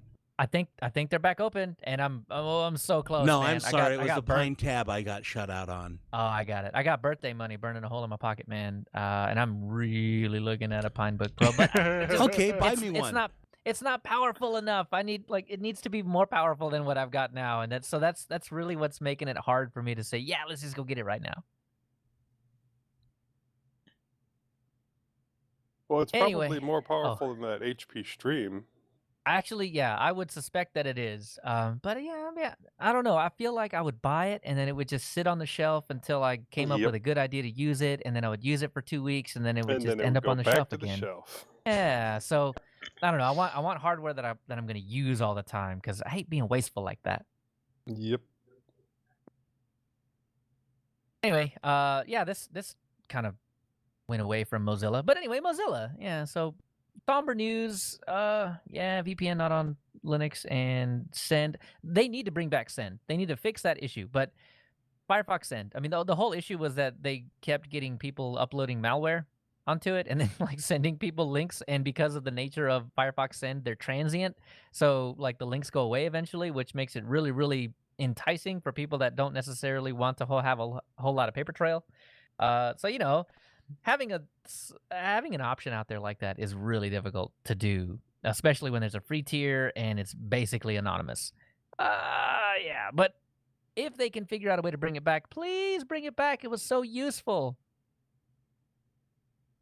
Anyway, enough about Mozilla. KDE Neon. Moss, what is this? Well, they've upgraded their core packages to 20.04 finally. But they did it so weirdly, as I mentioned earlier. When you download the latest, it downloads as 18.04, and there's a button saying, hey, well, there's a new version, please upgrade. And it takes, 3 or 4 button pushes before it starts upgrading. But it does go to 2004, and it does work. Cool. All right. Well, so it's, I guess you would say it was less complex on the Linux Mint upgrade, right? Well, yeah, but you'd figure if they had upgraded it to 2004, they would actually publish the ISO in 2004. Oh, true that, right? Maybe they're just not ready yet. I don't know. It's like, you got to do it yourself, man. Here's 1804. We know how that works. I think, I was going to say, I think maybe it's a stability thing, right? I mean, because Neon is already slightly rolling and then making big underlying changes like that. I don't know. Maybe they just need to test more. Maybe that's it. Well, still on the KDE train. Tony, wants to use this? I have, not for a while, and I can't say that I'm a power user by any stretch. But yes, Kdenlive is a software that I like. I've done some video editing for some live music stuff that we've recorded to just more or less chop sets into clips of a song here and there to put out on the internet. But Kdenlive 20.8 is out now, and with that, one of the big changes there is there are layouts, or they call them workspaces, that are specific to the type of task that you're doing, and the UI will change according to what you're doing. So if you're in a logging phase or you're reviewing the footage, then you get one UI for that versus editing versus audio, which looks really cool. effects and color. So that is a big change from previous, and there are other features that are available that you can see in the article here. I'm not going to go into a bunch of detail there, but one note, projects in Kdenlive are not backwards compatible. So if you try this version and you edit some things and decide you don't like it and want to go back, then whatever you've done is not going to work in earlier versions. So keep that in mind if you decide to have a play. Otherwise, one last thing I will mention with this, and maybe it's just me not realizing this, but naturally you can get Kdenlive in any version of Linux that you're using, but you can also find builds of Kdenlive for Windows and Mac OS, which I did not know. So whatever you're running, go get it. So, okay, check this out. I just said to Owen, who may or may not be our editor soon, that I would drop Audacity in a heartbeat if Kdenlive was two things. Number one, less crashy. That'd be great. Number two, have audio editing tools like a compressor. And Tony, I think you just made my dreams come true. And this was like 2 days ago. What? So, okay. So, I think there's going to have to be a Kdenlive Linux innards here pretty soon because, oh, wow. Okay. Man, I'm excited about this. I'm at a loss for words here. I'm excited. Great. Well, then I should probably mention one of the features that dropped with this too is support for multiple audio streams. It looks like they've stepped up the audio game a bit. So yeah, you may want to give it a spin. That's what I mean. Like the blocks are falling together. It has become seems like a true real live audio video editor. I love it. I absolutely love it. It does seem to be getting really close to something you can use for professional workflows, which is over my head. But there's I would want to hear about the crashiness. A whole lot coming down. Yeah, I mean, it doesn't happen often, but the couple of times that it did happen to me over the 3 or 4 videos that I edited, there were a couple of things on the timeline that got shoved around a little bit. It wasn't hard to put them back or anything, but that was odd because I know that those things weren't there when it crashed, and I'm pretty sure I saved before the crash so that it wouldn't forget that stuff. So I don't know what was going on with that, but I do use Kdenlive quite a bit already just for video editing. I've got a bash top video that I'm working on right now, that I'm lazily working on right now. And did you guys know, by the way, bash top is old news. It's over. Get rid of it. Don't even use it. It's bpytop now. Did you know this? It's the same guy.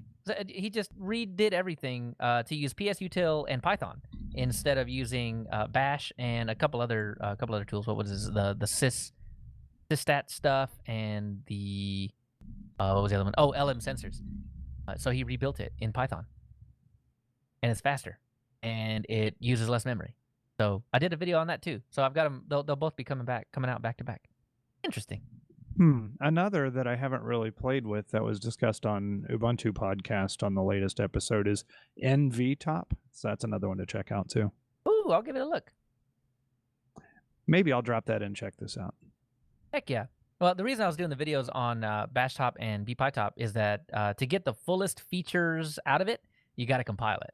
And yeah, I mentioned in one of my other videos that people are allergic to the command line, and that is absolutely true. All right, well, that'll do it for our news. Let's head on down to our security update.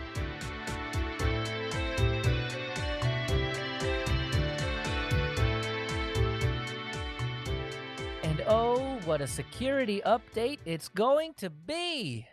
The NSA, dun dun dun, reveals something about Russian hacks. This was an interesting read. So we know that the NSA and the CIA have released a report that basically calls out this malware called DrovoRub that will allow installation of malicious kernel modules onto your system. So there was a whole lot of hubbub about Well, the CIA and the NSA don't explain how people are getting onto your computer in the first place. Yeah, that's not what this is about. This is about if someone has access to your machine, they can do this kind of thing using DrovoRub, using that particular set of that malware. So I don't know. I don't know what that was about. I don't know why you have to have full, like, that you don't have to go all the way back to reconnaissance to be able to talk about an exploit that you need to have. I don't know, even root access on a box to have, because we have plenty of ways to get onto a Linux machine, and then you can use DrovoRub. So anyway, that came out a lot. It was 45 pages long, and I see a couple of comments that, page does not have a single paragraph detailing or even speculating on how the malware goes about getting the initial root access required to load a malicious kernel module. Yeah, I know. Right. So anyway, the whole idea with that is that you're going to use something like, what did we talk about last time? Or was it last time? The boot hole? Maybe it was last time. But Yep, that was last episode. yeah, so you can use boot hole to run malicious scripts on boot to allow you to get root access onto the box, and then you can use DrovoRub. So you can use more than one exploit at a time. So I don't know what that was about. But anyway, so DrovoRub, you're probably not getting it because it needs a whole heck of a lot of work to get into your machine to get root access to be able to load one of these malicious kernel modules in the first place. But the other thing that came out alongside this is Chris Titus Tech did a video called Linux Malware and Securing Your System. And I wanted to go into that video thinking, man, this is going to be great. I'm going to be able to share this around, and I can't do it. I can't do it. There's a link in the show notes of this particular video, and he goes through a couple of different things. He talks about what DrovoRub is, which is fantastic. He talks about the FBI and NSA document about DrovoRub, and he also makes that comment about it doesn't explain to you how to get root access on a machine, which that's not what DrovoRub's about. Anyway, so and then he starts going into the preventative measures that the document talks about, and then he shows you how to check your kernel module signatures. Fantastic. All that stuff is great. Then he also shows you how to check out Secure Boot, whether or not it is on. All that information is fantastic. That is definitely worth a watch. What I started to take issue with was the script that he's talking about. So he says in GitHub, it's in his GitHub, he's got a script, and it does a few different things. You can take a look at it. Basically, what it does is it'll turn on a firewall for you. It will harden syscontrol a little bit. It will prevent IP address spoofing, and it will enable fail to ban. So one of the things that he does is in the firewall, sudo ufw limit 22/TCP. So what you're doing there is you're limiting the amount of connections that you can have in a certain amount of time to port 22, which typically is SSH. That is good, but I really feel like that's not nearly enough. You really should, when you're talking about SSH, you really should be talking about not just limiting, but talking about public and private keys and turning off password authentication. That makes it way more difficult for people to get into SSH. However, what he's got in there is pretty good. What I thought was odd, and I don't know that he actually goes into it a lot in the video, but he has the firewall open up ports 80 and 443 for you. I don't know why you would do this on a desktop or anything. I don't have a good reason for it unless you're running a website off your desktop, which is weird. But maybe he's talking about it on a server, in which case, yeah, cool. But I don't know why you would open up port 80. I mean, pretty much every browser will get mad at you for going to any non-secure website at this point anyway. And I forgot. There's actually one thing that he says earlier on in the video. He says, oh, I don't have a quote, but he basically says that I don't know why you would be running a kernel before or 3.7 or before, because in the document it says make sure you're running kernel 3.7 or later. And he kind of scoffs at the idea that anybody would be running that kernel. Well, RHEL 6, which is still in active support. As a matter of fact, RHEL 5 is in active support. It's in its extended life phase right now. Military uses it. Lots of government entities use it. Lots of people that do not like to change software use RHEL 5. And RHEL 6 is on kernel 2.6. I think more better information on that topic would just simply be make sure you're reading the information that companies like Red Hat are putting out so that you can see if the kernel that you're getting, 2.6. Whatever RHEL's kernel is, the newest one, covers this DrovoRub attack or DrovoRub malware. I don't know, saying, and this is why I was thinking that the UFW stuff did not pertain to servers, because RHEL 5 and RHEL 6 are still on plenty of servers. So just odd. I don't know. So yeah, this report is not for us on the desktop, because us on the desktop, I mean, half of us are already running on 5.0 and later. The other half are running on some version of 4. So I would imagine, yeah, this is not who that's for. Anyway, he also does mention don't install untrusted kernel modules or unsigned kernels. Yep, this is the same thing as just like running any old Windows executable that you get. Just double click on that bad boy and install it. And oh no, I have malware now. Yeah, don't do that. Don't do that. There is, and actually, case in point, there is some software out there. I think it's called OpenRGB. It will control your motherboard stuff, like all the RGB lights and everything on your motherboard. But you have to insert a kernel module. Not that I don't trust any old random guy on the internet, but I don't trust any old random guy on the internet. So when it said modify your kernel, I'm like, nope, just nope right out of there. Yeah, so that's a good example of what he's talking about with the don't just trust anybody, anything. And he also mentions to use Secure Boot, which again is just, it very much depends on the distribution and whether or not they've gotten the blessing of Microsoft to be able to sign their kernels so that Secure Boot can actually utilize those kernels and boot from them. The downside to this, though, is, as I mentioned before, boot hole is totally a thing that is not fully fixed across our Linux ecosystem. So Secure Boot is absolutely good. I'm not knocking that at all. Secure Boot is a great solution for if you care about what is being loaded up on your machine, but it is, at least right now, not the end-all be-all, but it is a link in the chain of security. So definitely a good argument there. So the other thing was that he's denying everything else incoming on that firewall, which is great. Honestly, I think you should work from there. As far as UFW goes, that should just be the default. You open up GUFW in Linux Mint or in Ubuntu or wherever, just install GUFW, choose the private profile, and then just turn it on. That is going to prevent any connection that you do not specifically request from touching your system. It will blanket deny anything that you didn't ask for. This is the safest way to run on any network that you do not own. And there's nothing wrong with running this way on a network that you do own as well. So then you work backwards. Then you say, oh, well, I have an open SSH server running on my machine. I need to be able to connect to that. Okay. Well, now you can go in and set up a rule that says port 22 over TCP is allowed. But if you're wearing your tinfoil hat hard enough, you want to also have a allow and a deny list as far as that goes, right? So yeah, 22 TCP open, but not just for anybody, for this IP address and this IP address and this IP address and this IP address. If you're trying to take your security seriously, you need to actually put in the legwork to make it right. So just opening up port 22 over TCP is probably not the best idea overall. But yeah, again, add public-private key cryptography to that so that you're not even using passwords.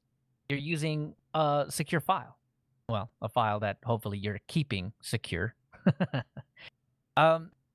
Anyway, and then a thing that I don't think he actually mentioned was using custom ports. A lot of random scripts, especially things like if you've heard of Shodan. If you've heard of Shodan, Shodan basically scans the internet all day, every day for anything that looks out of the ordinary, and then it will post it in a search engine style Google search that you can just say, hey, I want to find all open printers that I can print stuff to. And then you can find one, and then you can just send straight black sheets to this printer. Yeah, don't do that. That's not nice. If you've got port 22 open, you're on Shodan. If you change that port from 22 to something else, say 2222, then I'm not saying that makes you more secure. I'm just saying that shows that will allow you to show up less in random internet scans by places like Shodan and unscrupulous people that like to in-map the entire internet over the weekend because, I mean, kind of fun. It's honestly kind of fun. Security Don't do through that. obscurity. Yeah, I mean, that is what it is. So that's what I'm saying. It's not something that is going to save your bacon, but it is, again, one link in the chain of security. You should be doing all of these things, right? Having a good firewall, doing obscure ports, setting up private key cryptography, all that kind of stuff, right? All of that stuff, keeping your kernels up to date, right? Link in the chain. But anyway, so my whole tirade on this was just to say, don't run a script that you don't understand. Because it does a lot of things that I don't think people are going to actually understand. And while he does kind of explain what's going on there's a lot of stuff in that script that doesn't actually do anything. So there's under the hardened syscontrol.conf thing, he's got a few things in there. So sudo syscontrol kernel modules disabled 1. So this actually disables all of your kernel modules that are not official. So, I mean, that will break things if you have installed kernel modules, say from, he actually in the video, he mentions VirtualBox.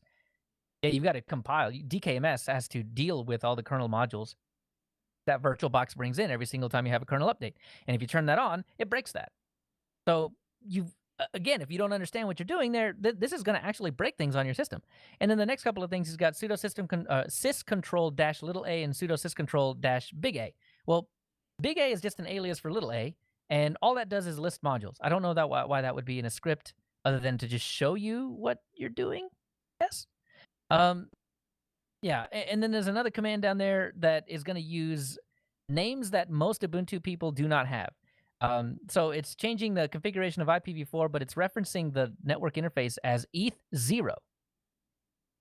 Ubuntu has stopped using ETH0 and has gone to the ENP0, ENP style network naming since 1804. So if it does run, it quite likely won't have any effect. So yeah, again, just you got to be careful with stuff like this. Preventing IP spoofing. He's got this option in etsyhost.conf to turn multi on.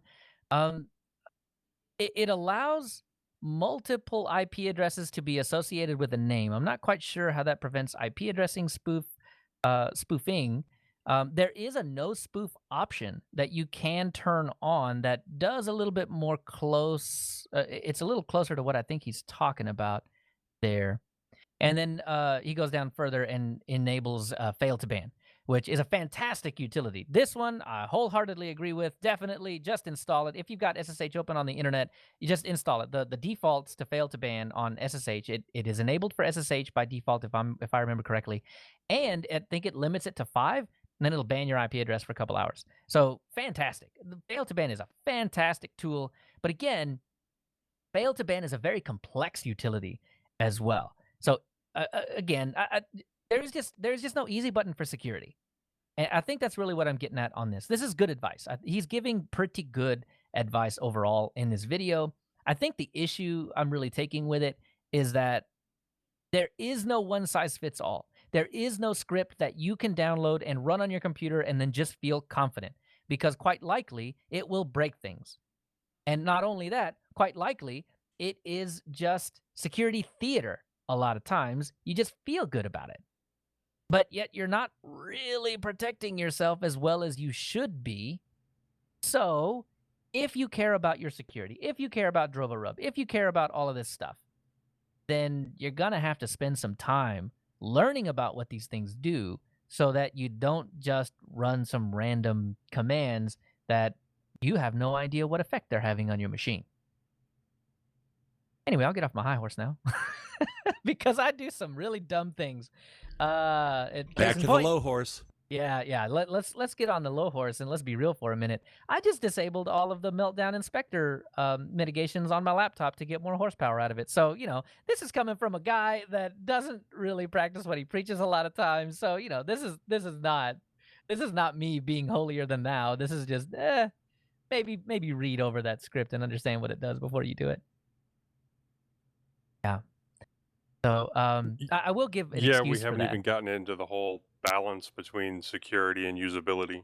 Yeah, exactly right. I mean, there is absolutely that. And so I went for usability on this one because I feel fairly confident turning off those mitigations because, at least to our knowledge, there is no single attack in the wild that utilizes either Meltdown or Spectre. It is currently only academic.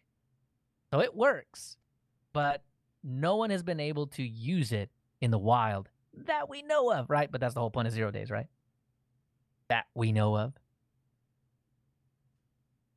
Anyway, that's enough of that. Last thing we have on here is Alexa can be hacked, Instagram retains deleted data, Linux malware found by NSA, which is that Drover Rub thing, and FBI by ThreatWire. So the first two, who threw that in there? I did. No, I thought this was a nice summation of all the stuff that you went over with the Linux malware found by the NSA, and also it has some other things. It's only a 10-minute long video, but it's ThreatWire, and they usually have really good data. Now, the Alexa can be hacked. That was you had to click on a link, a malicious link, and it would end up giving all of your information to whoever sent you that link. But it has been corrected already. And then the Instagram retains deleted data. I believe that's still an issue. But I mostly put it in there because of that last section, just to give a good summation of what we've gone over here. Yeah, if you thought Instagram actually deleted your stuff when you deleted it, well, I've got some oceanfront property in Colorado. You kind of had a similar problem with Facebook. Yeah, well, Instagram is Facebook. Yeah, because, stuff gets shared, and so then it ends up going through other people's systems, and it kind of gets retained because other people have put things on there. Exactly. So it doesn't go anywhere. You put it on the internet, it's there forever. Just always have that assumption, and you'll never be surprised. All right. Well, that will do it, I think, for our security section. So let's move on down to the Linux innards.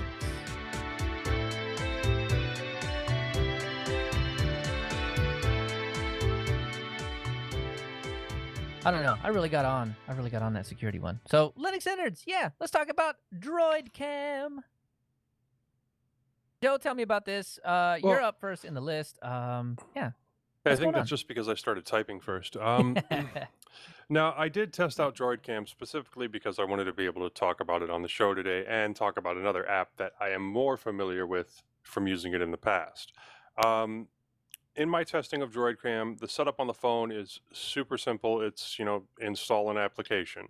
And the instructions on the website, which I have linked in the show notes, make it really simple to make it visible on your PC. The video quality was good on the free version, but definitely not as good as it could have been. But there was absolutely zero latency. I mean, over Wi-Fi, it looked like I had it. It felt like I had it hooked up to the computer as just a regular webcam, and I was really impressed with how well that worked over Wi-Fi. But I also reset up an old application I used to use, and I think I actually paid for it at one point, called IP Webcam. I used it a lot when my children were babies, so that way I could use an old Android phone that I had sitting around as a baby monitor, and it works really great. I set it up this time on my Note 10 Plus, and it's similar to DroidCam, but the video quality was way better. And I know DroidCam applies that paywall to get the higher quality, and I do want to say that with IP Webcam, I also did not notice any latency over Wi-Fi, but the setup to use it as a computer webcam is a lot more difficult than it is with DroidCam. There are several sets of instructions online that you can follow. Just pick one and go with it, and eventually you can make an IP cam work as a computer web camera. Seeing the two side by side, you can really see the difference in video quality, especially with as good as the camera is on the Note 10 Plus.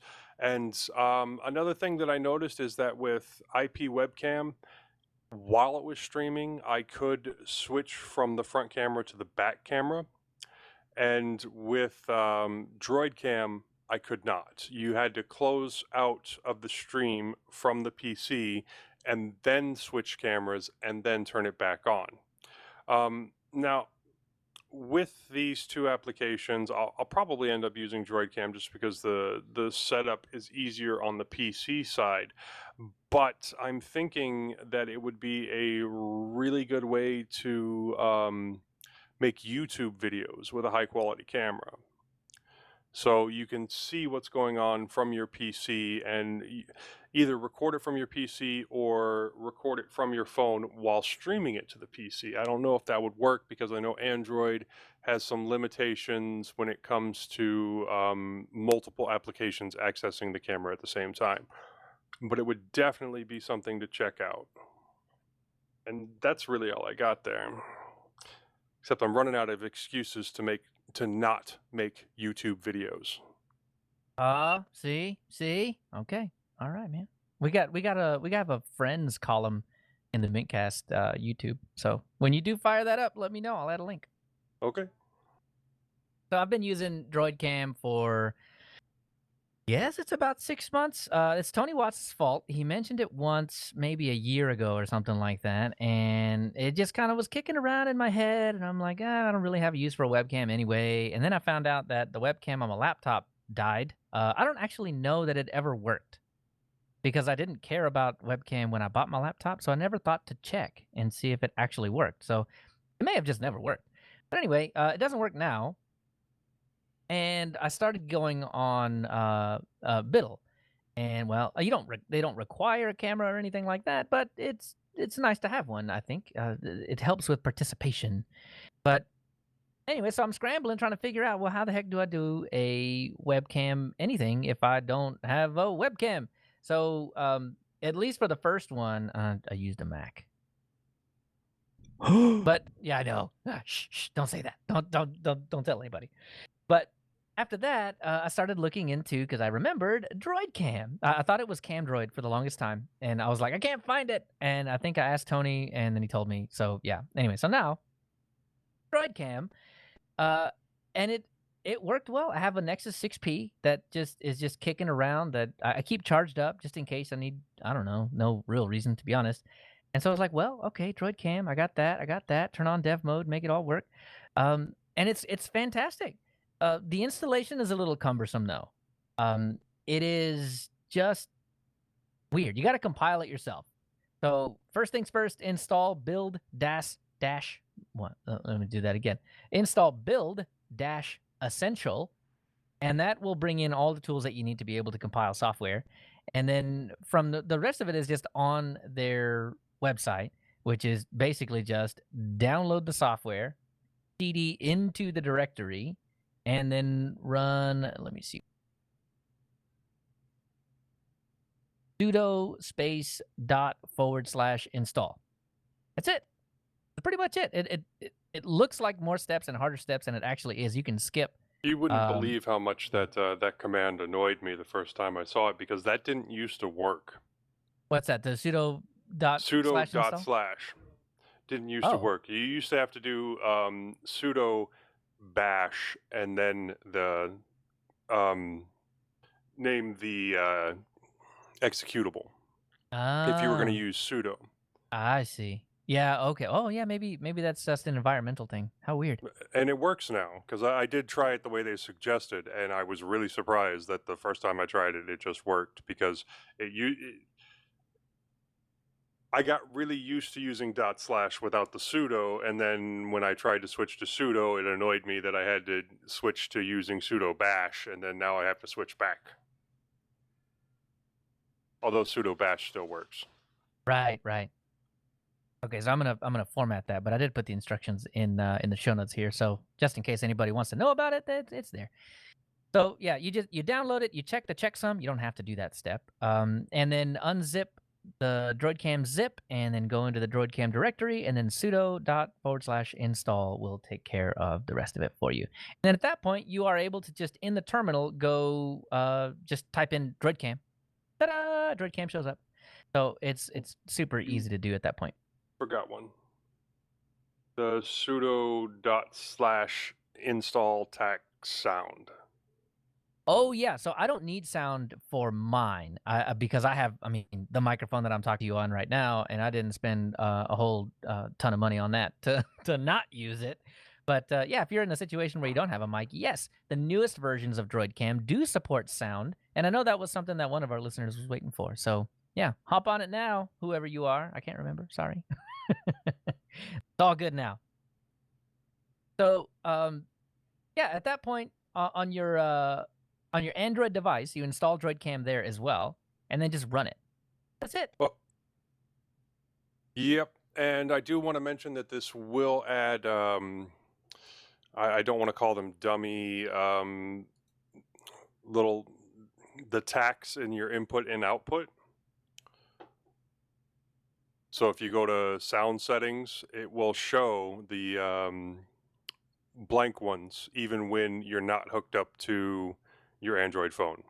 Oh, that's annoying. Yeah, I hadn't noticed that because I never did the sound, but that is actually kind of annoying. Well, it does it for the output and input, which a little annoying. Ew, yeah, that's ugly too. So I assume it would have to also do it for the camera input device, but you definitely wouldn't notice that very often unless you were messing around with different cameras in VLC or Cheese. Yeah, as far as VLC goes, because I used it in VLC and Cheese and in Zoom, and in VLC, it asks for the actual device itself. So you're doing /dev/video 0, so it comes up like any other webcam. I did not notice any like dummy videos or anything like that. Is it still coming up when you don't have your camera on your phone turned on? No. That If DroidCam is not running and the camera is not running, then yeah, no, it doesn't. I don't think it shows up. And then on top of that, the module is always installed and running, but it would just show up if you did like LS mod or something like that. It would show up there is the VLB4L2 loopback thing. But okay, it is still showing up on mine. Oh. Under VLC. Interesting, but it doesn't work, I would imagine. Obviously not. Yeah. It's not there. So the idea with all of that is that it works really well. I have been surprised at just how well DroidCam has worked for me. It is probably the most stable webcam that you can have without having an actual single-use webcam. The issues that I've had with it, one time was every now and then DroidCam would just fail. Like the picture would freeze, my video would freeze, and I didn't know what was going on. But it turned out that wasn't DroidCam's fault at all. It was the port that I was plugging into on my laptop dock would just, I don't know if it would drop voltage or what was going on with it, but it would make it freeze. And if I unplugged it, plugged it back in, and then restarted DroidCam, it would just pick right back up where it left off. But yeah, that was totally a me issue and not a DroidCam issue. And the other one was where it froze again, but it wasn't plugged into that same port. And then I found out that on Android, DroidCam crashed. And that was right after I had booted up the phone. And it has done this a couple times, but it's right after I boot up the phone. So I think what's happening is the phone is getting overloaded and the camera's getting reset or something, and it causes DroidCam to crash. So I'm just going to say that's not a DroidCam issue, because after the phone is nice and settled, I've never seen it crash after that. So yeah, all in all, DroidCam has been very stable for me. So Tony Watts, what has your experience been like? So to start, I found this app. It was maybe not as long ago as you were thinking, Leo. When COVID-19 lockdowns really first started, I was hard and heavy looking into live streaming options because it didn't seem like there was going to be a way to get music out in front of people in public for a long time. And I heard about it on a podcast, a music podcast, and they were talking about using OBS actually to do video streaming, and mentioned this app as a way to get an extra camera into OBS. So that's how I found it, and I think I shared it on the podcast here not long after that. But what I found immediately when I started testing it for the purpose of live streaming music stuff, it didn't work so well on the computer I was testing it on, and I don't think that was a fault of DroidCam at all. It was just a really old PC, and so there was some lag and stutter that was really, I think, just a result of the crusty old hardware I was using it on. And I haven't really gotten back to it for my own purposes, but it's funny how things come back around. Since my son has started doing virtual learning, he's been using DroidCam every single day for the last week and a half or so for his Zoom meetings for school. So it has come in very handy. He uses our desktop computer in the living room for whatever he needs a computer for, and so he has been using that for school, and I don't have a webcam with it. So he's got on with DroidCam just fine. He just kind of sets his phone on the desk and points it at him, and gets right on with it and uses it all day long. So it's come in quite handy. I even suggested that we could buy a webcam, and he's like, the camera on my phone's probably better anyway, and it's just, I'll just use this. Yeah, the quality is really good on it, and I Yeah. will go back and say you're right. I think this whole COVID thing has gotten me to the point where it's like, it's only been a month, but it feels like a year. I think that's what's happening, because you mentioned DroidCam in episode 332.5. That's 10 episodes ago, and that would only be 20 weeks ago, and yeah, that's like 5 months ago, man. It's been a long 20 weeks, man. I've just lost track of everything in my life. Plus, right now, because of the whole COVID thing, and I know we've talked about this before, but the price of actual webcams right now is kind of nuts. Yeah. The one I want is double the price, and I am not paying that. So I will just wait and continue using DroidCam. Yep. So with the Android version, Joe mentioned it, you do have to have USB debugging enabled, which is in Android developer options. If you listen to this podcast, that's probably not going to be a hurdle for you, but for quote normal people, that would be a little something different, I guess, that you won't have to do with your standard app. But that's only for the wired functionality that you would have to do that. The wireless, as Joe said, I thought was great. Using it wireless, it seemed to work perfectly. Occasionally, you'd see a stutter, and that, maybe my household network or the computer or both, or who knows. But what we did find, if you do enable developer mode and USB debugging, which just side note, one more hurdle for me is I have Google Family Link enabled on my kids' phones for parental controls, and you have to allow developer mode on your kids' devices if you want them to be able to turn that on. So that was one more step for me. But once you do that, the wired mode is awesome. I mean, it's perfect. Better than any webcam I've had access to, including the ones built into laptops I've used. So really, really happy with it. I think you can do the paid version if you really want that full 1080p resolution. I think 720 is your ceiling with the free, but certainly for a Zoom meeting or something like that, it's plenty good with the free version. So just a couple quick notes I thought I would end on.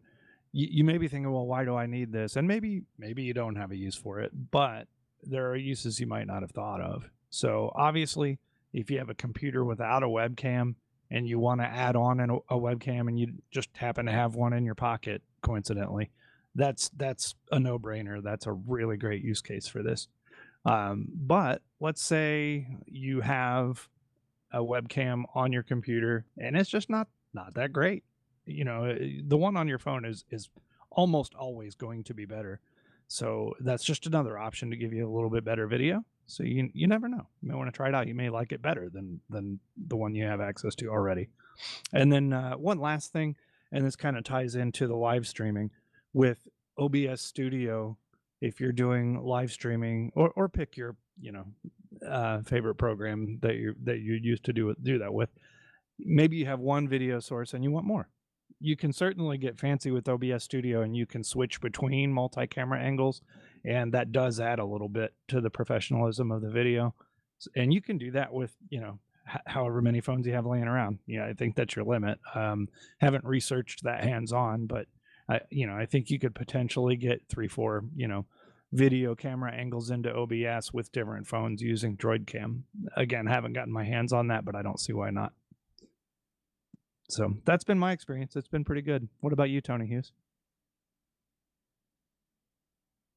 Sorry, I was reading some stuff on Mumble. So I had a play with it this week. I installed it onto my phone, and it's like other people have said, it's fairly easy to get to work. My issue is that unless you've got some way of mounting your phone to make it a usable webcam, it just kind of makes it difficult to use it in the way it's intended. So unless you've got access to a mount with a tripod or some way of mounting it onto your screen, either the side of it or the top of it, it's difficult to get the picture to be stable. You mean you don't have one?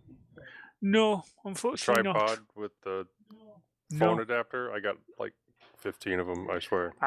Yeah. Well, I've got 10 laptops with webcams on them, so I've got my own mount anyway. Well, no, I did. I also dropped an eBay link for ones from China that are $1.50 each. They're the smaller ones, but they do work really well.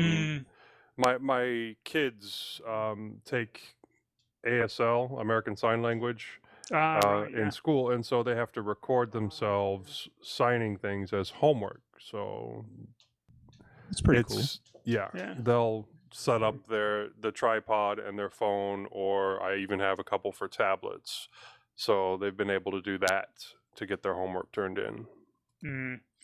Yeah, the other thing for me was I forgot my tower. I was playing around with it on the tower, and I forgot my tower wasn't connected to the Wi-Fi. So at first it wouldn't recognise the device was there, so I ended up having to restart my Wi-Fi. I have got a Wi-Fi card in the machine, but because it's generally wired up, I tend to turn that off. So I turned the Wi-Fi on, and everything was good. But like I say, all my laptops have got cameras in them, and the towers, I managed to pick up a reasonably priced webcam a few weeks ago. So my tower's got a webcam on it now that works quite well. So at the moment, I can't see a case use for it for me, but it's great to have it as a backup if I did, my webcam failed on the tower or one of the laptops. So yeah, it's a good bit of kit.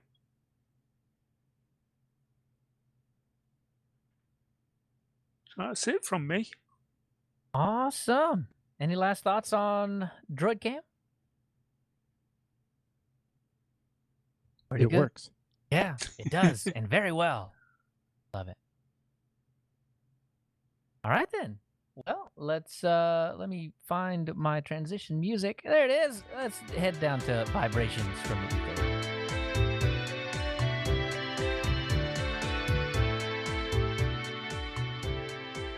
All right, here we are. Feedback time. Jeff on Telegram. Who's this? Yeah, I'm going to take this one. Now, Jeff on Telegram provided us a lovely little bash script that he uses as a TiVo system on his personal device. I included the whole script here, and he also uses a cron job to kick it off.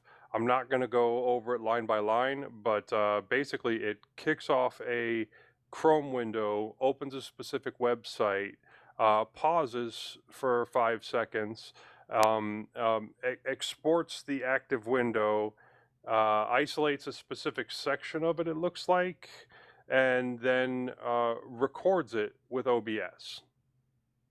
Now, it was mentioned in the chat at the same time that this could be done with VLC a lot more easily if you had the full HTML path to the stream itself, just like the video image of the stream. But the problem with that is a lot of times that it's hidden and obfuscated, and it can also change relatively easily whenever they change the stream. This particular method allows for the stream link to change and the recording to still work, because the main link, like in this case CNN.com, is unlikely to change. Jeff also says that he uses cron to kick off at the proper time every day. I'd love to see more of this, and possibly start up its own section in the show where people send us that type of thing, cron jobs that they've set up or bash scripts that they've written, and then just go over what these do and see if that can help out anybody else. I seem to remember, well, first off, Jeff, that has got to be one of the most clever things that I have seen in a long time. So yeah, good on you for Absolutely. that. That's awesome. I love it.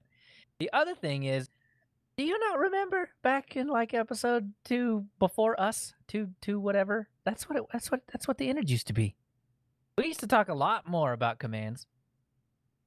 And Well, we- if anyone guess we still uses the kinda word do. love around me, I'm going to tune out. Wait, this is feedback love. All right, I Moss quit the is tuned show. out. He's done. He's out. It's almost command line love. Almost. But I do love this. I can't say it Right? enough. It's so It's clever. clever. Well, thank you for that, Jeff. Next up is Stan Reichart. The 19 August download link for the MP3 file for episode 341.5 pulls down a file name named at 341.mp3 when I try to save link as. That would likely overlay the file I had pulled down last week if I hadn't paid attention. He has a follow-up that says, nope, it's actually the same file. And then I was like, whoops, got it fixed for you. So we have to change in about 6 different places, I think it's right. So like the main player on the website, we have to link it in Blurber, whatever the podcast thinger that makes our feed. It handles our feed. And then in this excerpt area, that's what shows up on the website when you go there before you click on the link for the episode. It's just that little blurb down underneath the title. So I had forgotten to do that one only on the MP3. So I had done 5 of the 6 things, missed one. Stan caught me out on it. Thank you for that, Stan. Anybody else that is listening to the MP3 or likes to download directly from the website, make sure that you go back there now. It does have the correct link linked. Thanks again, Stan. Next up, another correction. Londoner writes in, you suggest in the show notes using calculator.net. This, however, will give you incorrect results as it does not take into account daylight savings time at all. For example, my time zone is UTC +2 all year with no DST. Central time is shown only, and that's our time, by the way. Well, my time anyway. The time of the show-ish, sort of, whatever. Anyway, Central time is shown only as CST UTC -6, and not the currently correct -5 because Texas is weird and we still do daylight savings time, which we should stop doing. But anyway, calculator.net gives a difference of 8 hours when it is only currently 7. To get correct time differences, whatever time of year it is, use instead timeanddate.com. So, in our announcements, in a little bit, I will make sure to replace calculator.com.net, whatever it is, with timeanddate.com. Thank you, Londoner. Sia writes in, says, hi, mintCast guys. Thank you for your show. I think for years I never missed an episode, even I've used Debian and Arch. Oh, so even when I've been using Debian and Arch. Cool. So last week, bought a new laptop from ThinkPad Yoga and installed LMDE on it. Maybe this is known, but the tool Ventoy. It's a great tool for saving time and devices. Sia, thank you very much for this because you have no idea how much I love Ventoy at this point.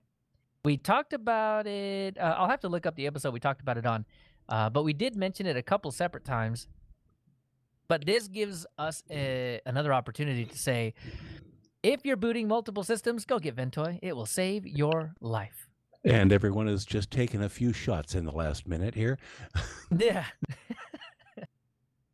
Let me see. So I respond back. Absolutely. We love Ventor on the show. Moss especially. Thank you for the suggestion. We'll talk about it today. I hope LMDE is treating you well.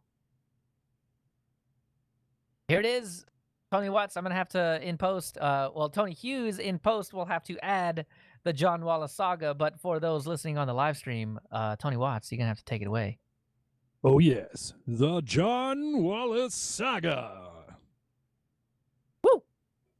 So John Wallace writes in, one thing that Linus has brought to my attention is that of security issues with the following services. By the way, this is an email that he had sent in that we had in our hot little hands, the recording of last episode, but because it was so long, we decided to put it on this episode. So here we go. So he's got some systemd-analyze security, and it's got a long list of things that are, as far as security concern is concerned, medium, unsafe, exposed, and there is a long list of things going on here. And some of those include modem manager, network manager, cron, and a few others. So he does ask, I would appreciate guidance from you in respect of these, please. I look forward to hearing from you. So, okay, all right. As I went long in security, I'm probably going to go long here because it's security. So it really seems Linus is going overboard on a lot of this without knowing more information. Network manager.service, cron.service, dmessage.service are all quite important things on any given desktop. Does Linus provide more info? So, however, unless you really want the network discovery, avahi-daemon.service can be disabled. I don't require it myself, but it sure comes in handy for transient devices on my network that I don't have the IP address committed to memory for or don't have a DNS entry for. Simply going through and disabling each service is a clunky way to get a non-working system. The biggest hurdle is figuring out exactly what you want to do with the system and turning off all services that do not provide value at that point. For instance, if you ever need a recurring command like an rsync backup, cron.service is indispensable. You can't just go and turn it off. Yet, Linus marks it unsafe. It's best to find out why Linus or systemd thinks things are unsafe and fix that by making changes to the daemon's behavior in the configuration file. So I mentioned in SSH, right? You could just turn off password authentication by saying password authentication, no. Right? So you want to fix a lot of these things in configuration rather than just turning off the service. So I continue. One other example, an SSH server is inherently safe because of its remote connectivity nature. I would suspect Linus would mark it as such. However, some of the tips provided in the security section can help make it more safe. Fail to ban, UFW limiting, as well as changing the default listening port, disabling password authentication altogether, and using a public-private key pair instead. Security is a time-consuming endeavor. I love it. If you'd like to pick a service or you're curious about, or even most, or hold on, what did I write here? You're curious about, or even the most egregious service. Okay, yeah, maybe a typo there. So if you'd like to pick a service you're curious about, or even the most egregious service as defined by Linus, we can dissect that here one by one. We can even write our own SOP and STIGs eventually, publish them, and go into consulting. Me and you, John, we got this. Anyway, so he sends another email. It says, I checked back to the Acer website. This is on something that we had talked about. I think it was his non-booting system a while back, and we were thinking maybe it was a BIOS issue. And he says, and I can see that my laptop is using the latest BIOS version that was issued for my device way back in 2011. So I think the status message regarding the BIOS was a false flagging. I've just finished listening to episode 3 of Linux User Space. Woo. I respond, those updates run out eventually. Linus will still pick up on it, though. Glad you're as up to date as you can be. Anything helps in the world of security. Thanks for listening to Linux User Space. I have a great time recording it. I hope you enjoy listening later. So yeah, there's another email. I think Joe ended up talking about this one a lot, but the John Wallace saga family affair. What's going on here? Okay, well, it got sent to me that way, so this is from Spike Bookbinder. I assume somehow related to John Wallace. Hello, I think mintCast. this is one of the I think this is one of the friends that John Wallace had mentioned in one of his previous emails that he turned on to mintCast, so now Spike may be listening. So Spike, if you're listening, hey, hi. Yep. Okay, yep. Spike Bookbinder sent hello mintcast. John gave me a heads up regarding an honorary mention on 340.5, so I had to listen.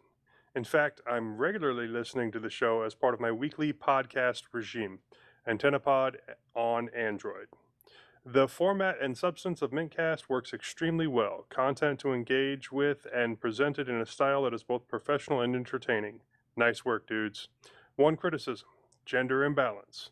I understand that you all contribute voluntarily and that this might impose restrictions and tethers upon best intentions. Yeah, I'm going to interject a little bit here. Seriously, if there's a woman that wants to help us host, we're not going to turn her away. Yeah, I would also add to that other than Leo, we have somewhat of a racial imbalance. So, I guess so. I tried to get Ant-Man to come on the show more, but oh well. Well, he's a busy guy, and yeah, as far as that divide goes, yeah, I would love to see more people come on here. Even our guests tend to skew a very specific way, but you know, I think it's just I don't know actually. I don't know what how we could bridge the gap and undo the divide. But the call is out. None there. of It's us are open. volunteering for such change. No, that's not the way we're going to go about it. Yeah. If any women out there want to send us an email, want to come on the show, do an interview, regularly be on the show, let us know. Absolutely. And then For I sure. realized Spike had said something else, that he listens to us regularly. So maybe Spike is the one that got John Wallace into the show. I don't know. We'll find out soon enough, They'll I'm have sure. to tell us. Yeah. All right, continuing on. I came to Linux through the EEE PC 901 in 2008, following a crashed iBook, and have never looked back. I've flitted between distros since, tasting Mint 5 and 6 along the way. I'm currently on Pop OS on the desktop, running OMV on the NAS, and have a Chromebook that is part Linux enabled and a Pi to mess with AudioWare. So my soldering let me down here. I'm very much a hobbyist with the pole mic of the converted enthusiast. It doesn't sound right. The pole mic of the converted enthusiast, and so gets lost very easily in the nitty-gritty. Now that's where the community polemic. Thank you. Still don't know the word. And now that's where the community watches my back. Much appreciation for the most amazing talent out there that creates, develops, shares, supports, and saves the day again and again, without whose help and insight I wouldn't be enjoying my hobby as much as I do. Was it Joe talking about the Wolverine podcast? Thanks for the recommendation. I gave it a listen and liked. One back try, The Whisper in the Dark, H.P. Lovecraft, and there's a link there. Anyhows, may the show go on. It's hugely appreciated. And then I responded, yeah, I did suggest that podcast, and thanks for the recommendation. I do have that the podcast that was recommended bookmarked. I have not been listening to podcasts for a little while. I will get back to it. And then Spike Bookbinder said, you're welcome. I also recall enjoying reading the Dresden Files. I may have to catch up on recent developments there too. And then I mentioned the new book Peace Talks just came out, but it is a two-parter, and Battlegrounds should be out in a couple of months. Just to interject real quick, I have listened to the Wolverine podcast a few episodes too, and I really enjoyed it. I like the dramatized story style. I don't listen to any other podcasts that really fit that. Pretty cool. I could recommend some old ones. All right, bring them on. I'd have to look them up again. There was We Live, I believe, post-apocalyptic zombie podcast. Cool. Really well done. I don't know if they're still continuing, but they had at least 2 really good seasons. Sounds cool. I think that was the name of it. I'm going to have to look it up again. It's been a couple of years. Okay, that's all I got. All right, there was one more from Larry Murphy, and it was really long. So I won't read the whole thing out on the show, but I will say, Larry, I read the whole thing. I sent you back a response. It's humbling. He's got lots of just good praise for the show and for me specifically, and I really enjoyed it. But the best part is he kind of takes me, he kind of takes me through, or takes us through, his story of he using Windows 98 back a long time ago. He's using Windows 98 through Windows 10. Talks about this time when he had he got a hold of WordPerfect, I believe, and then he ended up in the box. Pharrell Linux back in 2000 came in the box. I didn't even know they did that. So Pharrell WordPerfect just sent, yeah, I had a copy. that's so cool. Like that would have been an easy way for me to get into Linux. Like, here, have the disk. Oh, yeah, cool. What is this? He ends up talking about he's gone through Windows, Linux, Solaris, and BSDs, and then just kind of landed on Linux Mint back in Linux Mint 5. And then Linux Mint 9 came out. He started installing it on his sister's machine, which he built for her. And it just, it goes through this whole history. And man, as far as stories go, I love these kinds of stories. So yeah, I mean, if you got more stories, Larry, I'd love to read them. They're fantastic. Anyway, so he says, is heard me around and has good praises for me. So thank you very much, Larry. That is fantastic. I honestly, I just can't get enough of that.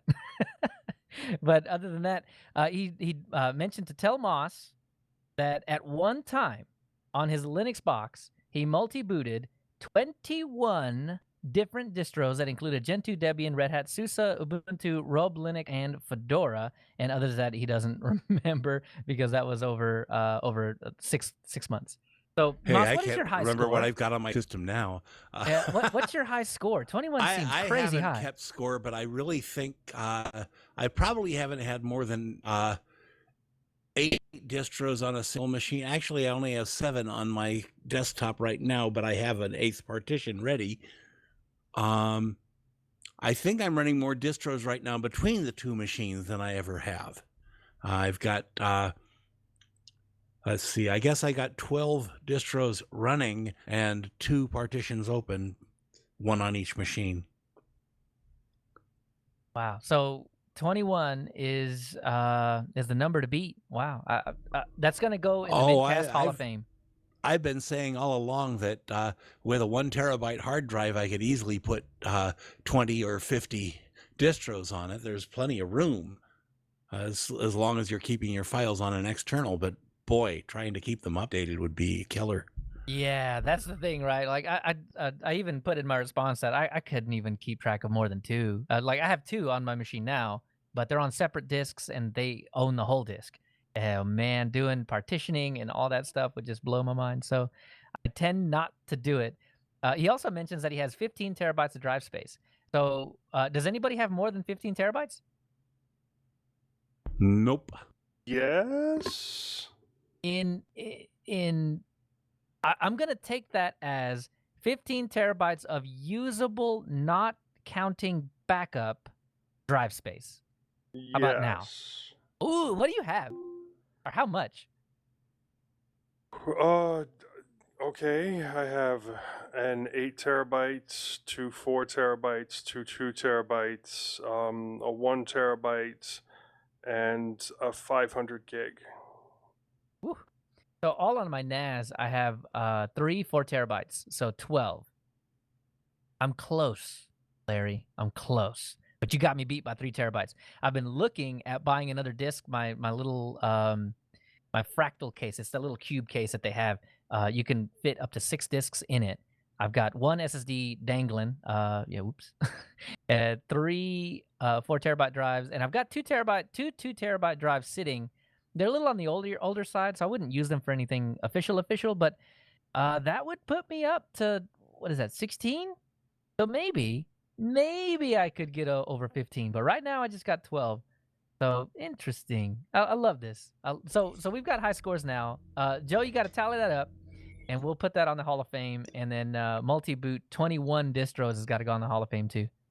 Yeah, I've got a 2 terabyte hard drive as my biggest one, and now I've got a 1 terabyte SSD in my desktop, a 0.5 terabyte in my laptop, and I've got all these 1/4 terabyte SSDs floating around. I sold off all my extra ones, but most of those are not in use.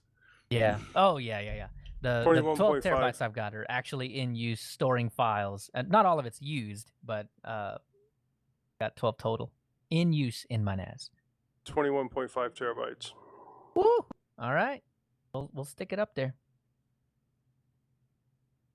All right. And the last thing that he mentions is, or that I want to bring up anyway, is that he was talking about the Ubuntu discs that they used to give out for free. Man, I remember pulling those and handing them out at college, just to anybody that I could give it to. I don't know that anybody ran it, but it got me to thinking. I wonder how many of those people actually ran that disc. And then on top of that, I wonder how many people are still using Linux of those that did run it the first time. Yeah, I remember One. them back in the day because we used to have Ubuntu release parties. Yep, I loved that. Yeah, I've And got a lot of old discs around, but I don't have any of the official Ubuntu discs. yeah, they came in that sleeve, and they were true blue pressed discs. I mean, they didn't spare any expense on that. Those were official. And I if you liked asked those. nicely, because you were going to have a party, they'd send you a box of 100. Yep. I remember. I don't remember if it was 10 or 40. I don't remember why the number 40 was stuck in my head, but I do remember just putting in a smaller than it said you could put in number because I was like, well, it's free. I don't want to take advantage, but yeah, send me like 10. Anyway, well, that'll do it for our feedback. So let's move on down to check this out.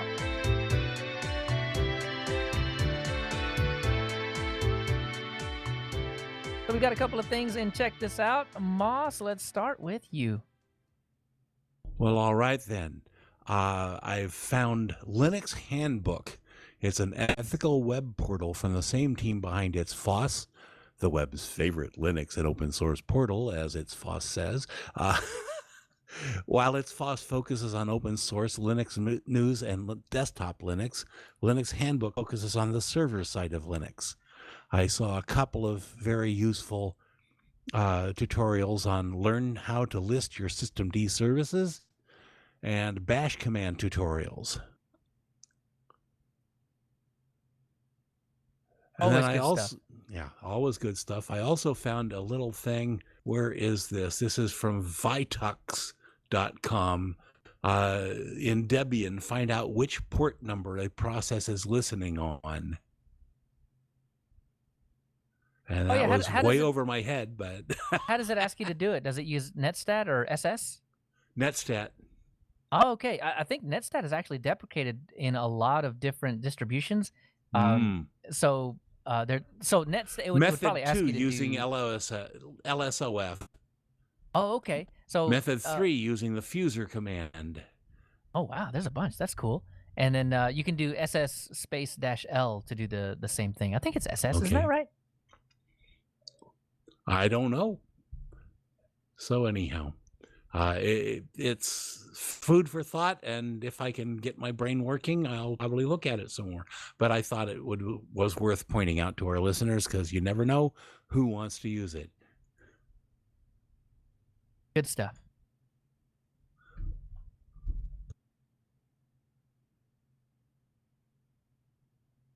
And Joe, you got a couple of things. What's going on down here?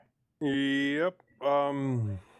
Well, I just found an article the other day on a book coming out on November 24th.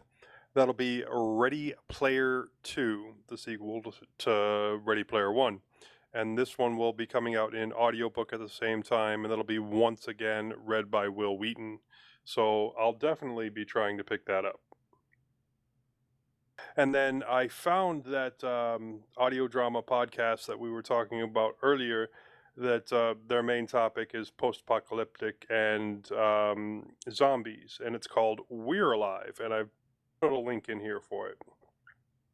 And then I also posted a link for Star Trek Outpost, which is a fan-made audio drama podcast. And there are several. I mean, really good audio drama podcasts for Star Trek, just because of the serious amount of fans that are out there, and really kind of putting out new things because they want it. The Section 31 files, I have listened to those. They're pretty good too. Give them a try. Let me know what you think. Yeah, CBS Paramount has not shut down the audio podcasts, but they have shut down the videos. Yeah, Well, there go ahead, go ahead. there were at least 2 fan-made video continuations of the I believe it was the original Star Trek TOS. Star Trek Continues was excellent. Star Trek Axanar was one. I think there's, oh golly, I've seen 3 or 4 different. Star Trek Continues.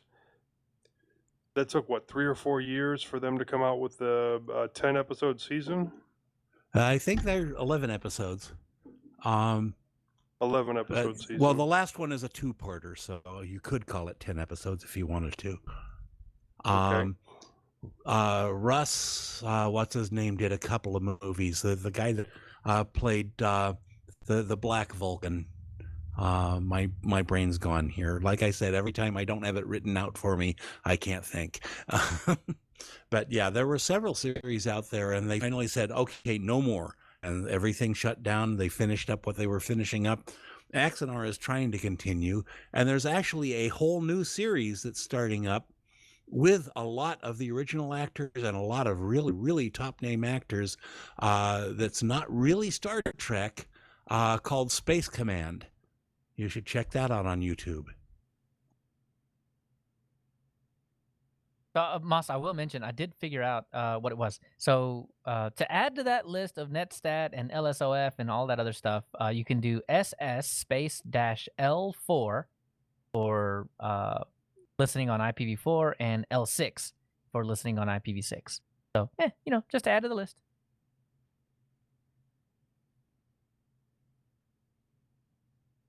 Well, that'll do it for our Check This Out. So our announcement is, as always, our next episode will be September 6th, 2020 at 2 p.m. Central U.S. time, 7 p.m. UTC, 8 p.m. British Summer Time. I do have a link, and I'm going to put it in there now, right there, timeandDate.com/world/converter.html. Add Dallas, and then put in your hometown, and that will convert you to our time, our show time, 2 p.m. U.S. Central Time. And that'll do it for the show. So, where can we find more of you, Joe? Well, I'm on a couple other podcasts. I'm on the Linux Link Tech Show, which you can find at www.tllts.org. I'm on the Linux Lugcast. We just recorded this last Friday. You can find us at www.linuxlugcast.com. You can catch me on MeWe, or you can send me an email, jb@mintcast.org.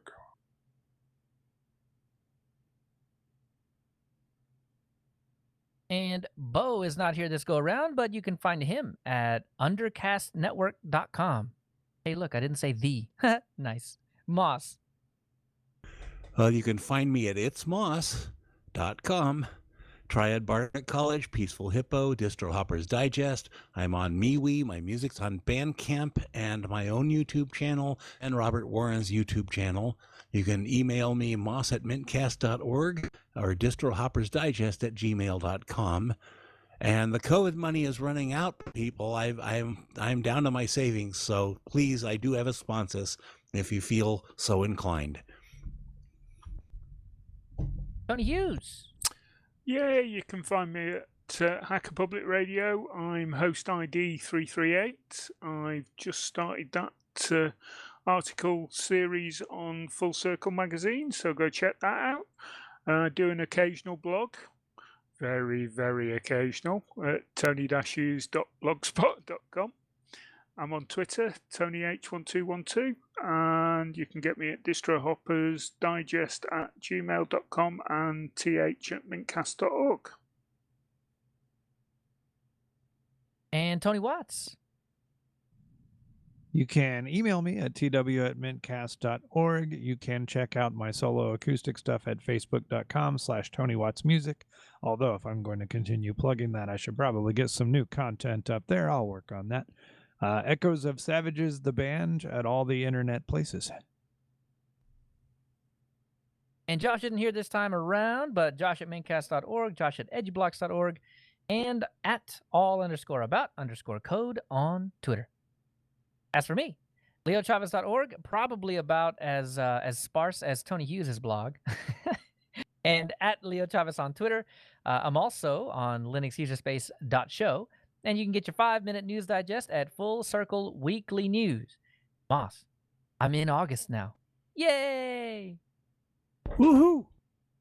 And before we leave, we want to make sure to acknowledge some of the people who make mintCast possible.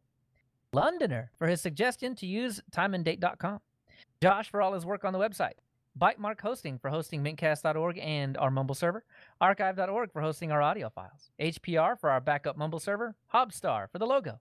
And, of course, the Linux Mint development team for the fine distro we love to talk about every fortnight. Thanks, Clem. Thanks, Clem.